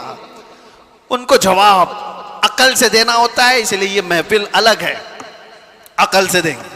आज मैं आपसे कहता हूं, ये सारी बातें अगर तुम्हारे जहन में आती हैं, क्या ऐसा कैसे हो सकता है, इतने शॉर्ट टाइम पर ये सारा वक्त कैसे मैनेज हो सकता है? बाज लोग इसको टाइम ट्रैवल भी कहते हैं, यानी वक्त को घेर देना और बहुत कुछ काम हो जाना। अल्लाह तबारक व तआला वक्त का मालिक है, वो जिसके लिए चाहे वक्त को फैला दे और जिसके लिए चाहे समेट दे। और अब मैं जो बात बताने जा रहा हूं, मैंने क्या कहा था? वक्त रसूलुल्लाह की जात। मैंने ये जुमला कहा, सुनिए, मेराज का ये सारा सफर एक छोटी सी मिसाल में मैं दे दूं। एक छोटी सी मिसाल में, घड़ी लगी है, सामने लगी है, 12:30 बज रहे, हम 25 से अभी 26 में आ गए। घड़ी चलती है, उसके अंदर बैटरी होती है, पता है ना, सेल लगे होते हैं, बैटरी लगी है, वो कांटे चल रहे हैं। बाकी उस घड़ी का थोड़ी ना कमाल है। उस घड़ी से अभी 12:30 बज रहे हैं, कोई उतार करके मेरे पास दे दे, मैं उसकी बैटरी निकाल लूं और अपने पास रख लूं। उसमें 12:30 से 1 मिनट भी आगे जाएगा, घड़ी वहीं रुकेगी। ठीक है, मैं उस बैटरी को 1 घंटा, 2 घंटा, 4 घंटा, 6 घंटा अपने पास रखूं। 6 घंटे के बाद मैंने वापस उस घड़ी में बैटरी डाल दी। घड़ी क्या 6 घंटे आगे से चलेगी या जहां रुकी थी वहीं से चलेगी? 12:30 जहां बजे थे वहीं से चलेगी। एक छोटी सी मिसाल है मेरे अजीजों, तुम क्या समझते हो? मुस्तफा की जात रूहे कायनात है, वाह वाह सुभान जाने अल्लाह। कायनात है। मुस्तफा की जात जाने कायनात है, रूहे कायनात है। मेराज की शब रब ताला ने रूहे कायनात को, कायनात की जान को अपने पास बुलाया था। अब पता नहीं 100 साल रखा, 200 साल रखा, 500 साल रखा, पता नहीं हजारों साल रखा, लेकिन जान को जब वापस कायनात में भेजा तो वक्त जहां थमा था वहीं से चल पड़ा। नारे तकबीर, नारे रिसालत, जश्न ईद मिलादुन नबी, लब्बैक या रसूल अल्लाह। इसीलिए मैंने कहा वक्त रसूलुल्लाह की जात है। वो अगर थम गए तो कायनात थम गई, वो अगर आ गए तो कायनात चल पड़ी। इसी को हमारा इमाम अपने अशार में यूं गुनगुनाते हुए कहता है, वो जो न थे तो और वो जो न हो तो, जान है वो जहान की, जान है वो जहान की, जान है वो जहान की, और जान है तो जहान है। जान है तो हाँ, अगर वो ना हो तो फिर कुछ ना हो। इसलिए मेरे अजीजों, वो ज़ात अक़दस कायनात का वक्त है। इसीलिए हमने देखा जो रसूलुल्लाह को थाम लिया वो पूरे वक्त का बादशाह हो गया। हर वक्त उसका है, हर वक्त उसका है। हम तो बहुत छोटे लोग हैं, बहुत छोटे लोग हैं। मैं अपने जमाने के जितने मशाइख और उलमा हैं उनके तलवों की गर्द के बराबर नहीं हूं, लेकिन मैंने अपनी जिंदगी में तजुर्बा करके देखा, दुनिया मुझे पहचानती है तो मेरे मुस्तफा के कदमों की नौकरी की सदके, नामों से रिसालत की बात पर, हुजूर की इज्जत पर अगर मुझ जैसा नाहंजार आदमी इस जात की इज्जत पर बात करे तो गोया कि उसने वक्त को पकड़ लिया है। सुभान अल्लाह। वक्त को पकड़ लिया है, और वक्त को ऐसा पकड़ा कि सुबह भी भीड़ है, दोपहर में भी भीड़, रात को भी भीड़। और ये मैं अपनी तारीफ में नहीं कह रहा, इसीलिए मैं एक जुमला अक्सर कह करता हूं, उनकी बात करो हर दिल पे राज करो। वक्त वो है मेरे अजीजों, 24 जाए, 25 जाए, 26 जाए, जिंदगी भी चली जाए, लेकिन अल्लाह तुम्हारा नाम मुर्दा होने नहीं देता। हाँ, एक बात याद रख लो, जो पटाखे उड़ाने वाले थे उनकी भी उड़ गई, और जो मेरे मुस्तफा का परचम बुलंद करते रहे, दुनिया उनको 1000 टुकड़ों में भी काट दे, लेकिन उनका नाम अल्लाह ताला बच्चे बच्चे की जुबान पर जिंदा रखता है। क्या हमारे जमाने से, हमारे दौर में इमाम शरफुद्दीन बूसीरी खत्म हो गए? क्या सादी शिराजी खत्म हो गए? क्या हमारे जमाने में हाफिज शिराजी, मुल्ला अब्दुल रहमान जामी खत्म हो गए? ये वो लोगों की बात मैं कर रहा हूं जो दरबारे रिसालत के कसीदा खां लोग थे, हुजूर की तारीफ में, मदह सराई में मगन रहने वाले लोग थे। इसीलिए मेरे अजीजों, मैं एक बात कहता हूं, मेरे आने से पहले मुझे इस्लाह के लिए भी करना था। जाहिर सी बात है, हमारा पूरा जलसा रिकॉर्ड होगा, कल को इसको अपलोड करेंगे कि क्लिप काटेंगे, लोग उस पर एतराजात की बौछार और उस पर अपना तमाशा अलग, जो कुछ भी होता है। लेकिन वजाहत के साथ कहता हूं, नाजिम साहब, आपने मुझे बुलाने से पहले बहुत सारा वक्त बर्बाद किया, उस वजह से कि हम नहीं हैं इस महफिल की तारीफ करने के लायक। इतना वक्त अगर मेरे मुस्तफा की तारीफ करते तो रहमत के फरिश्ते उतर रहे होते। सुभान अल्लाह। बारगाह मुस्तफा में लब्बैक लब्बैक लब्बैक या रसूल अल्लाह, लब्बैक लब्बैक लब्बैक या रसूल अल्लाह, लब्बैक लब्बैक लब्बैक या रसूल अल्लाह, लब्बैक लब्बैक लब्बैक या रसूल अल्लाह, लब्बैक या रसूल अल्लाह। बारगाह रब्बुल इज्जत में दुआ यही है कि रब तबारक व तआला अरे गैरे नत्थु खेरे के लिए जुबान खुलने से बचाए। आला हजरत के पास नानपारा के रहने वाले साहब आए थे और ये कहते हुए कि हमारे नानपारा के जो नवाब साहब हैं उनकी शान में जब कोई शायर शेर पढ़ता है तो खूब नजराने देते हैं। शायर लोगों का हाल यही है और कुरान ने उनको कहा है वश्शुअरा यत्तबिउहुमुल गावून, अक्सर शायर तो गुमराही की वादी में गिर जाते हैं, अक्सर शायर। लेकिन बारगाह मुस्तफ़ा के शायरों की बात नहीं है ये, दुनिया की मदद सराई। मैं इसलिए कह रहा हूं मियां आप बुरा ना समझे, बहुत सारे नाजिम का मतलब समझते हो, अनाउंसर जो हमको बुलाने के लिए भी होते हैं, इसकी जरूरत भी नहीं महसूस होती, कौन नहीं पहचानता हमको, सीधे आप मेरा नाम लेकर पुकारते, वैसे भी ये लोग नारे लगाते। ना हमको आसमान पर चढ़ाने की जरूरत और उसके बाद फिर गिराने की जरूरत। दुनिया पहचानती है तो वक्त मुख्तसर नाम ले, हम तो अपने अलकाबात के भी कायल नहीं है। मैं कह रहा हूं आला हजरत के पास साहब आए और उन्होंने कहा कि आप बहुत अच्छे शायर हैं मौलाना अहमद रजा खां, एक मनकबत या एक नज्म हमारे नवाब साहब के लिए भी लिख दीजिए, मैं जाकर के सुनाऊंगा तो बड़े नजराने मिलेंगे। आला हजरत कलम के बादशाह, अरे मियां अल्लाह ने वो दौलत अता की थी, वो दौलत अता की थी।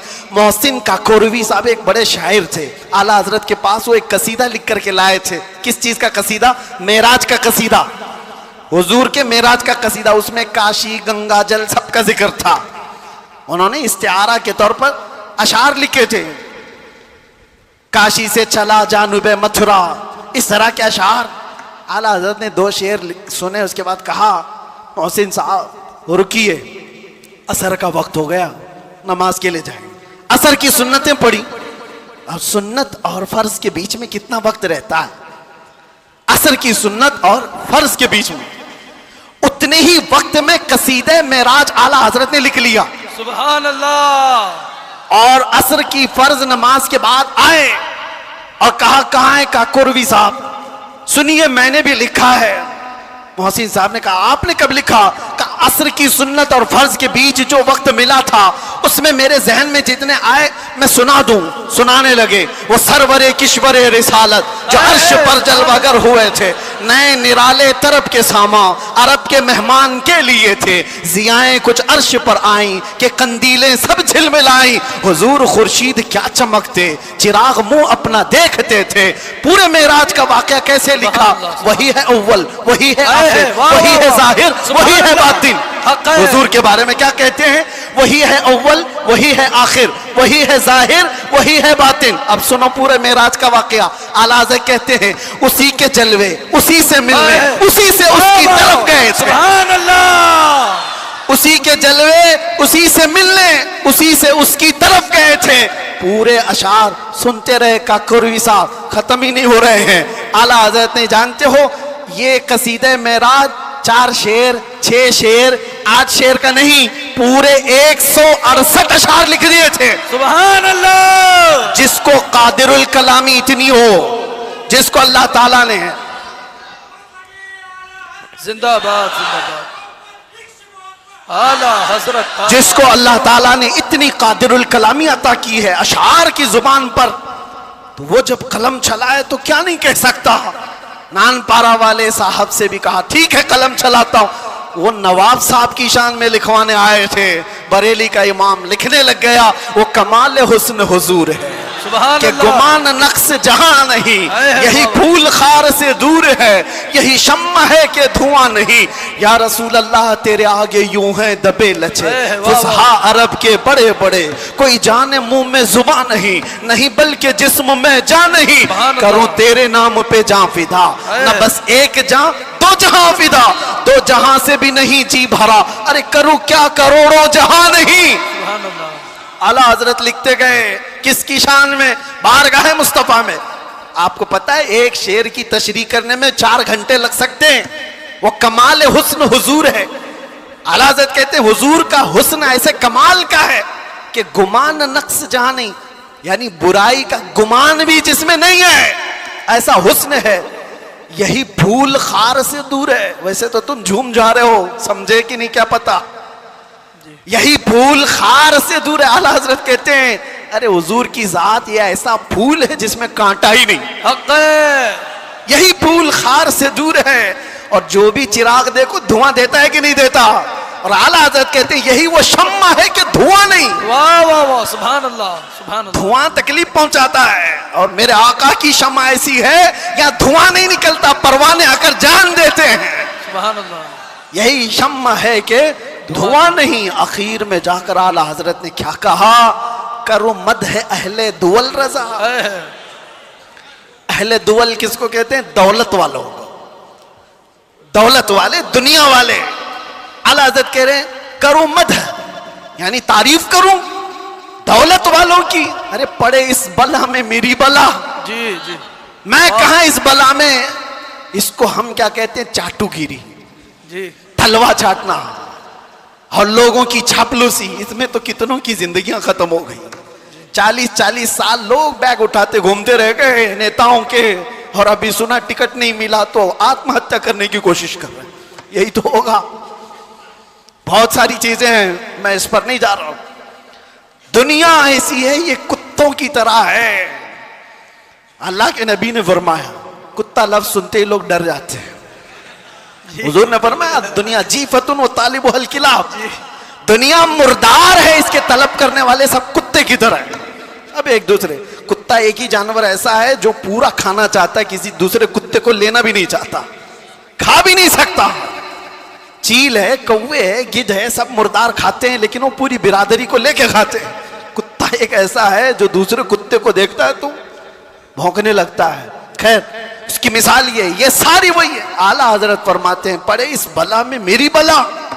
आखिर में जो दाम बहुत बड़ा वजन का शेर है, फरमाते हैं मैं गदा हूं अपने करीम का। वाह वाह वाह, सुभान अल्लाह। मैं गदा हूं अपने करीम का। मेरा दीन पारे ना नहीं, नान पारा को बदलकर पारे नान कर दिया। जी जी जी, नान पारा तो गांव का नाम है, जी यूपी में है ना, बहराइच के बाद नान पारा। और पारे नान फारसी में रोटी के टुकड़े को कहते हैं। आला हज़रत कहते हैं मेरा दीन रोटी का टुकड़ा नहीं है, पैसे के लिए नहीं लिखता, माल के लिए नहीं लिखता, जो कहता हूं मेरे मुस्तफा की रजा के लिए करता हूं। बेशक। और आला हजरत ने क्या फरमाया है, मेरे अजीजों, जान, दिल, होश, खिरत, ये 4 चीजें, जान है, दिल है, होश है, अकल है, सब तो मदीने पहुंचे। अरे तुम नहीं चलते रजा, सारा तो सामान गया। हमें है रजा कोई। ये आला हज़रत अपनी हमद के शेर में कहते हैं वही रब है जिसने तुझको हमतन गरम बनाया। आला हजरत वाले कितने हैं माशाअल्लाह, सुभान अल्लाह। इस जमाने में आप आला हजरत के अशार को सुनते हैं और याद रखते हैं तो मेरे अजीजों तुम्हारी सुन्नियत कहीं नहीं जाने वाली। हक है, सुभान अल्लाह। कहीं नहीं जाएगी इंशाअल्लाह, क्योंकि आला हजरत के अशार तावीज का काम करते हैं। जी हाँ, सुन्नियत की हिफाजत है, सुन्नियत की हिफाजत है।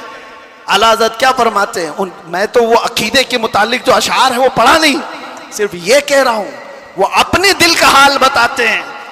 कहते हैं अरे ए खुदा के बंदो, कोई मेरे दिल को ढूंढो, अभी पास था यही तो अभी क्या हुआ खुदाया। हुजूर ताजुश शरिया रहमतुल्लाहि ताला अलैह मुर्शिद गिरामी ने इसकी तशरीह में मुझसे कहा था कि वक्त का जो कुतुबुल इरशाद होता है, वलियों में एक मकाम है कुतुबुल इरशाद, उसका मामला ये होता है कि वो अपने ज़माने के औलिया को जो हुक्म दे वो सारे औलिया को मानना पड़ता है। और आला हजरत का मकाम कुतुबुल इरशाद का था, अपने ज़माने के जितने कुतुब हैं उनका सरदार, उन औलिया का लीडर, जो हुक्म दे वो सारे लोग करेंगे। तो आला हजरत ने एक बार हुक्म क्या दिया था पता है, ज़माने के सारे औलिया को कहा मेरा दिल ढूंढ के लाओ। वाह वाह वाह वाह सुभान अरे खुदा के बंदो, जी। कोई मेरा दिल ढूंढो तो ढूंढो। अभी पास था यही तो अभी क्या हुआ खुदाया? वो दिल नहीं है जो गोश्त का लोथड़ा है, दिल कुछ और है जिसको आला हजरत कहते हैं दिल है वो दिल जो तेरी याद से मामूर रहा। सुभान अल्लाह। सर है वो सर जो तेरे नाम पे कुर्बान गया, वो दिल है। आला हजरत कहते हैं दिल ढूंढ के लाओ, कहाँ है? अभी पास था यही तो अभी क्या हुआ खुदाया? न कोई गया न आया, तुझे हमद है खुदाया। सारे औलिया ढूंढने पे लग गए, सारे अकताब जमा हो गए, इमाम वक्त का दिल ढूंढो। ढूंढ लिया उन्होंने और वापस आए, बारगाह आला हजरत में कहा। उसको भी आला हजरत ने शेर में कहा। उन्होंने क्या कहा जवाब में? हमें ऐ रजा तेरे दिल का पता चला बमुश्किल। सुभान अल्लाह।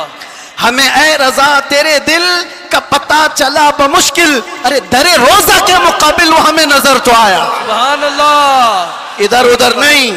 नारे तकबीर, नारे रिसालत, उलमाए अहले सुन्नत, इश्क मोहब्बत, इश्क मोहब्बत,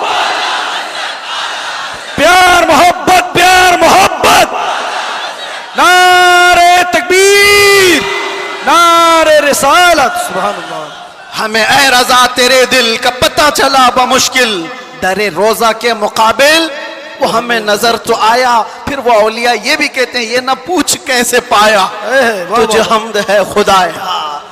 दिल जिसका वहां लग गया और जिसने थाम लिया है दरबारे रिसालत की इस चौखट को, तो फिर देखो वक्त का कैसा बादशाह है।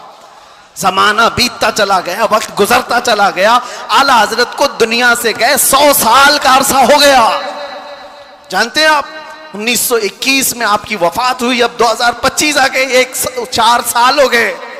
लगता नहीं है, हमने नहीं देखा, हमारे बाप ने नहीं देखा, हो सकता है तीसरी पीढ़ी में जाकर लोगों ने देखा हो, लेकिन मजमू में ऐसा जिंदा है जैसे आज का जवान भी जिंदा नहीं। बेशक। क्यों? वक्त को थामी हुई ज़ात है। वक्त वो है जो रसूलुल्लाह के साथ, उनके दामन के साथ वाबस्ता हो गया। इसीलिए मेरे अजीजों, मैंने शुरू में एक बड़ा जुमला कहा था, वक्त को वक्त पर कमांड हासिल कर सकते हो, कंट्रोल कर सकते हो। कैसे? सिर्फ एक ही जरिए से, उन्हें जाना, उन्हें माना, ना रखा गैर से काम। लिल्लाहिल हम्द, मैं दुनिया से मुसलमान गया। याद रखो, हुजूर को जो जाना और जो माना वो दुनिया के वक्त पर कमांड हासिल कर चुका है, वो वक्त की नब्ज को पकड़ चुका है। अरे वक्त ही नहीं, चीजों पर भी वो कमांड हासिल कर चुका है। जानते हो दरियाए नील सूख जाता था हर साल, मिस्र का एक दरिया है, लेकिन जब इस्लाम वहां आया, अम्र बिन आस एक सहाबी हैं, मिस्र फतह हो गया, तो वहां मिस्र के जो जाहिल लोग थे क्या करते थे, 16 साल की जवान खूबसूरत लड़की को जुलूस में घुमाते थे और ला करके उसको ज़बह कर देते थे। दरिया नील में उसकी बलि चढ़ाई जाती थी और फिर उनका अकीदा यह था कि दरिया का पानी ऊपर आ जाता था, और होता भी था। जब एक लड़की की बलि चढ़ाई जाती तो पानी ऊपर आ जाता था, हर साल का रिवाज था। लेकिन जब इस्लाम आया, दरिया सूखने लगा, तो लोगों ने आकर के अम्र बिन आस रज़ियल्लाहु अन्हु से कहा, हमारा तो मामूल है कि हम एक 16 साल की जवान लड़की को जुलूस में लाकर ज़बह करते हैं, तब ये दरिया नील का पानी मौजे मारेगा। उन्होंने कहा, हरगिज़ मैं तो इसकी इजाजत नहीं दे सकता। कहा, तो फिर सारे प्यासे मर जाएंगे, पानी की शदीद किल्लत हो जाएगी। अम्र बिन आस ने, जानते हो, खत लिखा किसको? अमीरुल मोमिनीन उमर इब्न खत्ताब रज़ियल्लाहु अन्हु। नाम सुनते ही रोंगटे खड़े हो जाते हैं जी। सच बताता हूं, खत आया तो आपने पढ़ करके हालात का मुशाहिदा किया, फिर क्या किया जानते हो? उमर इब्न खत्ताब रज़ियल्लाहु ताला अन्हु ने जो हल बताया वो बहुत अलग है। 2 खत लिखे, एक हज़रत अम्र बिन आस को कि तुमने जो लोगों से कहा वो बिल्कुल सही कहा, इस्लाम इसकी इजाजत नहीं देता, किसी की बलि चढ़ाना, किसी की जान लेना, किसी का खून बहाना, तुमने जो किया वो सही है। और हज़रत उमर ने कहा, एक और खत मैं लिख रहा हूं दरिया नील के नाम पे। वाह वाह। आज तक आपने सुना कोई दरिया को भी खत लिखा हो? सुना है? हाँ, अगर सुना हो तो सिर्फ मोहम्मद अरबी के गुलामों ने किया है। बेशक। सुभान अल्लाह, सुभान अल्लाह। आज के बैठे हुए 1400 साल बाद के कुत्ते मोहम्मद अरबी सल्लल्लाहु ताला अलैहि वसल्लम की शरीयत को नोच खाने की कोशिश करते हैं। इन्हें पता भी नहीं, ये इस्लाम को ऐसे अंदाज में बयान करके लोगों में शक व शुबा पैदा करने की कोशिश करते हैं। ये इस तरह के कितने आए, कितने चले गए, कितने आए लोग आज बैठ करके इस्लाम को खत्म करेंगे, मुसलमानों का कत्ल करेंगे, क्या क्या। आज भी मैं देख रहा था पाखंडी तलवारें बांट रहा है, कोई चाकू चुरियां बांट रहा है। तुम उनको तलवारें दिखा रहे हो जो 1400 साल से करबला सुनते आ रहे हैं। सुभान अल्लाह। ये चीजें पुरानी हो गई, पुरानी हो गई। ये सब चीजों से डर और खौफ का माहौल नहीं ला सकते। इस्लाम था, इस्लाम है, इस्लाम रहेगा। मैं कहता हूं उन्होंने पढ़ा नहीं, इस्लाम को पढ़ा नहीं। मेरे आका के गुलामों ने दुनिया की रीत रिवाज को, तूफानों की, आंधियों के रुख को कैसे मोड़ दिया था। हजरत उमर इब्न खत्ताब ने दूसरा खत लिखा दरियाए नील के नाम पे, दरियाए नील के नाम पे। अरे दरिया है, क्या लिख रहे हैं? बिस्मिल्लाहिर्रहमानिर्रहीम। ऐ दरियाए नील, उमर इब्न खत्ताब रसूलुल्लाह का गुलाम तुझसे कहता है, अगर तू अपनी मर्जी से बहता है तो तेरे पानी की हमें हाजत नहीं, अगर अल्लाह की मर्जी से बहता है तो उमर तुझे हुक्म देता है कि अभी बह जा। वाह सुभान अल्लाह। खत में लिखा और उसके बाद दोनों खत गए, एक अमर बिन आस का था, एक दरियाए नील का था। हजरत अमर बिन आस ने अपना खत पढ़ा, फिर दरियाए नील के नाम जो खत था वो ला करके दरियाए नील में डाल दिया। कसम खुदा की, तारीख की सच्चाइयां बताती हैं उस वक्त शबाब पर दरिया नील 16 गज ऊपर आ चुका था। सुभान अल्लाह। और वो जमाना है कि आज का जमाना दरिया नील कभी सूखा ही नहीं, सुभान अल्लाह, कभी सूखा ही नहीं। ये है मेरे आका सल्लल्लाहु ताला अलैहि वसल्लम के गुलामों की जिंदगी। मेरे अजीज, नारे तकबीर, नारे रिसालत, नारे रिसालत, जश्न ईद मिलादुन नबी, उलमाए अहले सुन्नत, उलमाए अहले सुन्नत, उलमाए अहले सुन्नत, नारे तकबीर, नारे रिसालत। बैठ जाएं आप लोग।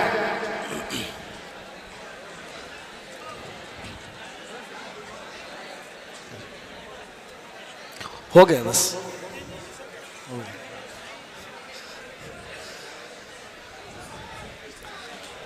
दुरूद पाक पढ़ लें। अल्लाहुम्मा सल्ली अला सय्यिदिना मुहम्मद व आलिहि व अस्हाबिहि व बारिक वसल्लम। सलातुन व सलामुन अलैका या रसूलल्लाह सल्लल्लाहु तआला अलैहि वसल्लम।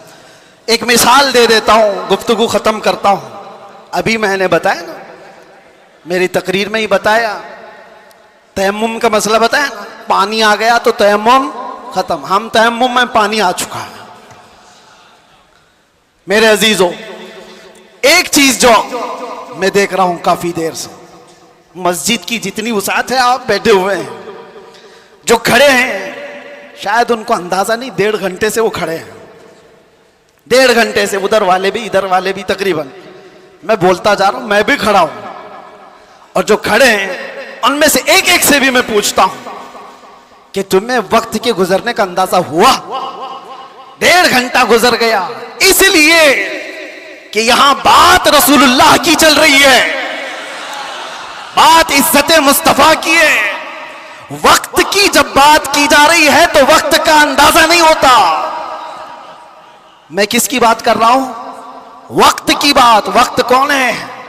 रसूलुल्लाह की ज़ात। और इसी को कुरान कहता है वद्दुहा, कभी वल्लैल और कभी वल अस्र। जहां वक्त की कसम याद की गई है, मुफस्सिरीन फरमाते हैं उससे मुराद ज़ाते रसूल है, रसूलुल्लाह की ज़ात है। और मेरे आका सल्लल्लाहु ताला अलैहि वसल्लम की ज़ात को जिसने थाम लिया, उसने वक्त को पकड़ लिया है, वक्त को पकड़ लिया है।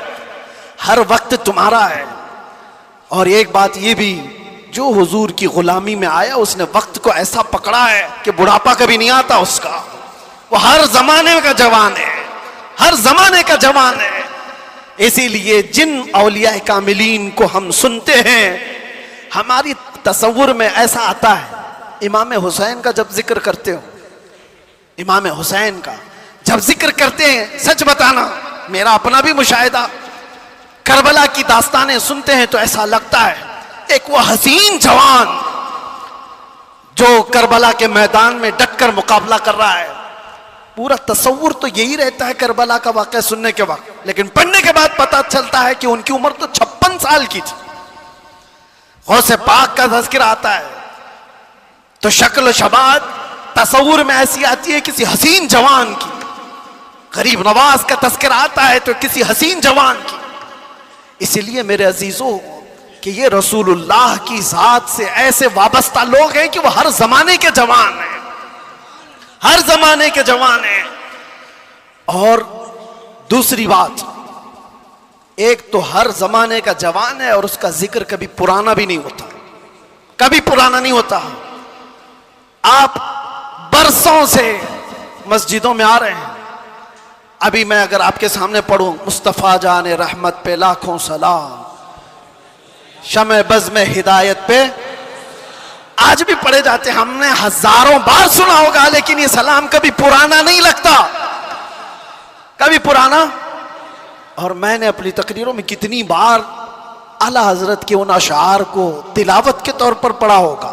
आला हजरत फरमाते हैं, बुझ गई जिसके आगे सभी मशालें, शम्मा वो लेकर आया, सारे अच्छों में अच्छा समझिए जिसे है उस अच्छे से अच्छा, सारे ऊंचों में ऊंचा समझिए जिसे है उस ऊंचे से ऊंचा।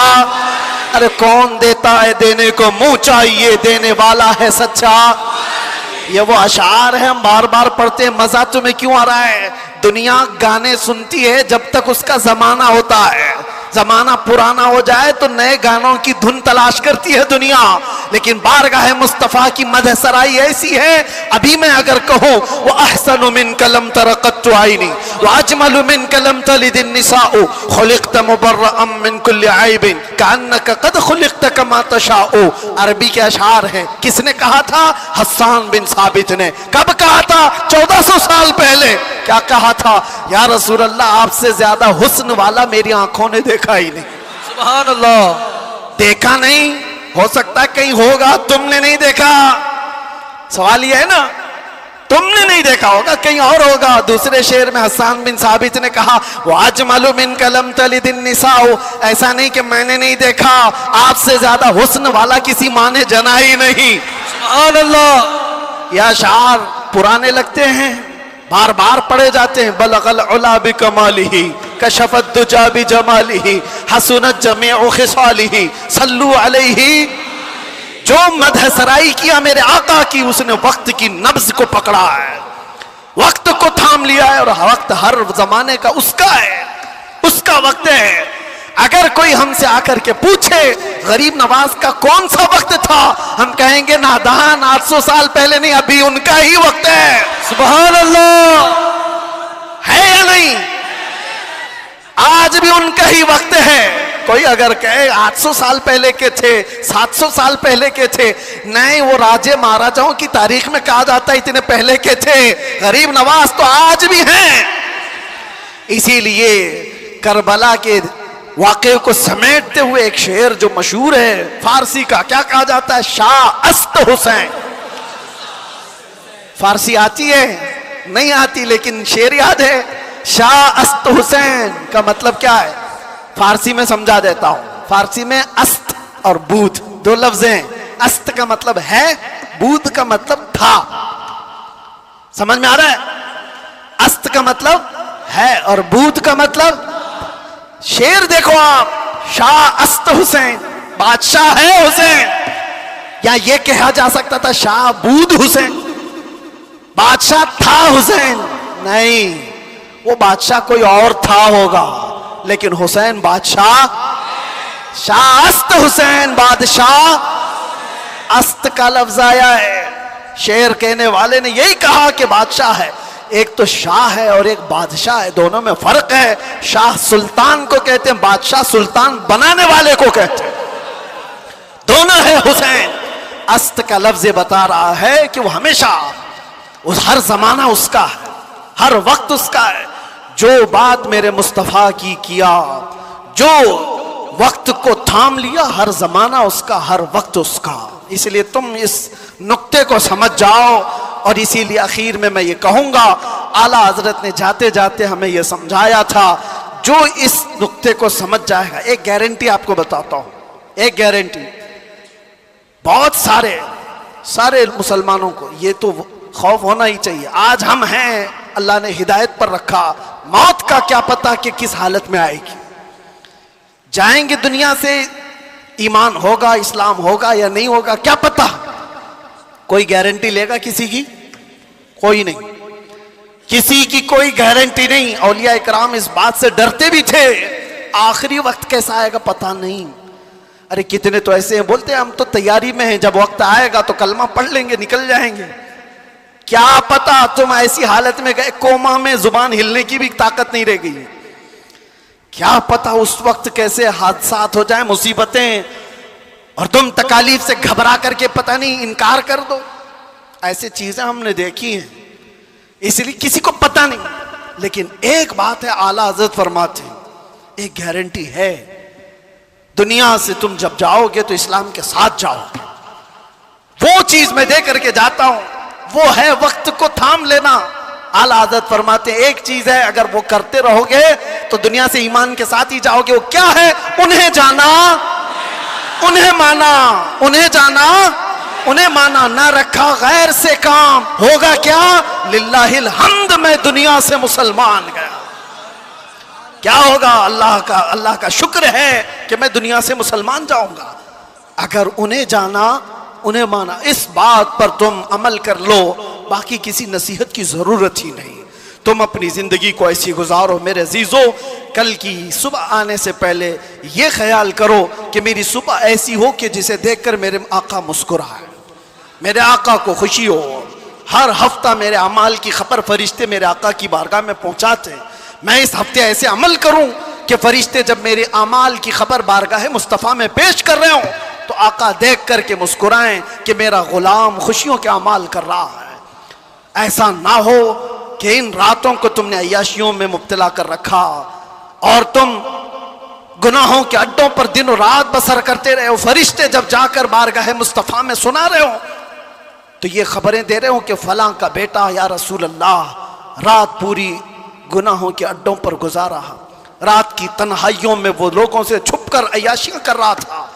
जब हमारी इन खबरों को बारगाह मुस्तफ़ा में पहुंचाया जा रहा होगा तो हुजूर पर क्या गुजरेगी। वो रसूल है जो अपनी उम्मत के तलवों में कांटा चुभना भी गवारा नहीं करते। जब हमारे सख्त तरीन बुरे आमाल पेश होंगे तो मेरे आका पर क्या गुजरेगी। इसलिए जो अपने नबी से मोहब्बत करता है वो अपने वक्त को बर्बाद होने नहीं देगा, अपनी जिंदगी को अपने हाथों तबाह बर्बाद नहीं करेगा। इसीलिए उठो, कुव्वत इश्क से हर पस्त को बाला कर दो, दहर में नामे मोहम्मद से उजाला कर दो। लब्बैक या रसूल अल्लाह, लब्बैक या रसूल अल्लाह, लब्बैक या रसूल अल्लाह। इंशाअल्लाह 25 भी हमारा था, 26 भी हमारा होगा इंशाअल्लाह। अल्लाह की बारगाह में दुआ है कि मौला करीम इस आने वाले साल को मुस्तफ़ा की गुलामी में अता फरमाए और पूरी दुनिया से अल्लाह ताला जुल्म और सितम करने वाले जालिमों को कैफर किरदार तक पहुंचाए। इस्लाम के बुरे चाहने वाले मेरे आका के गुस्ताखों को हिलाको बर्बाद फरमाए। हर सुन्नी आशिक रसूल को रब तबारक व तआला अमन व अमान और इज्जत की जिंदगी अता फरमाए और 2026 हम सब के लिए खैर और बरकत और सआदतों वाला बन करके आए। अगर हमारी जिंदगी का ये आखिरी साल है तो मौला ईमान की मौत अता फरमाए। व आखिर दावाना अनिल हम्दुलिल्लाहि रब्बिल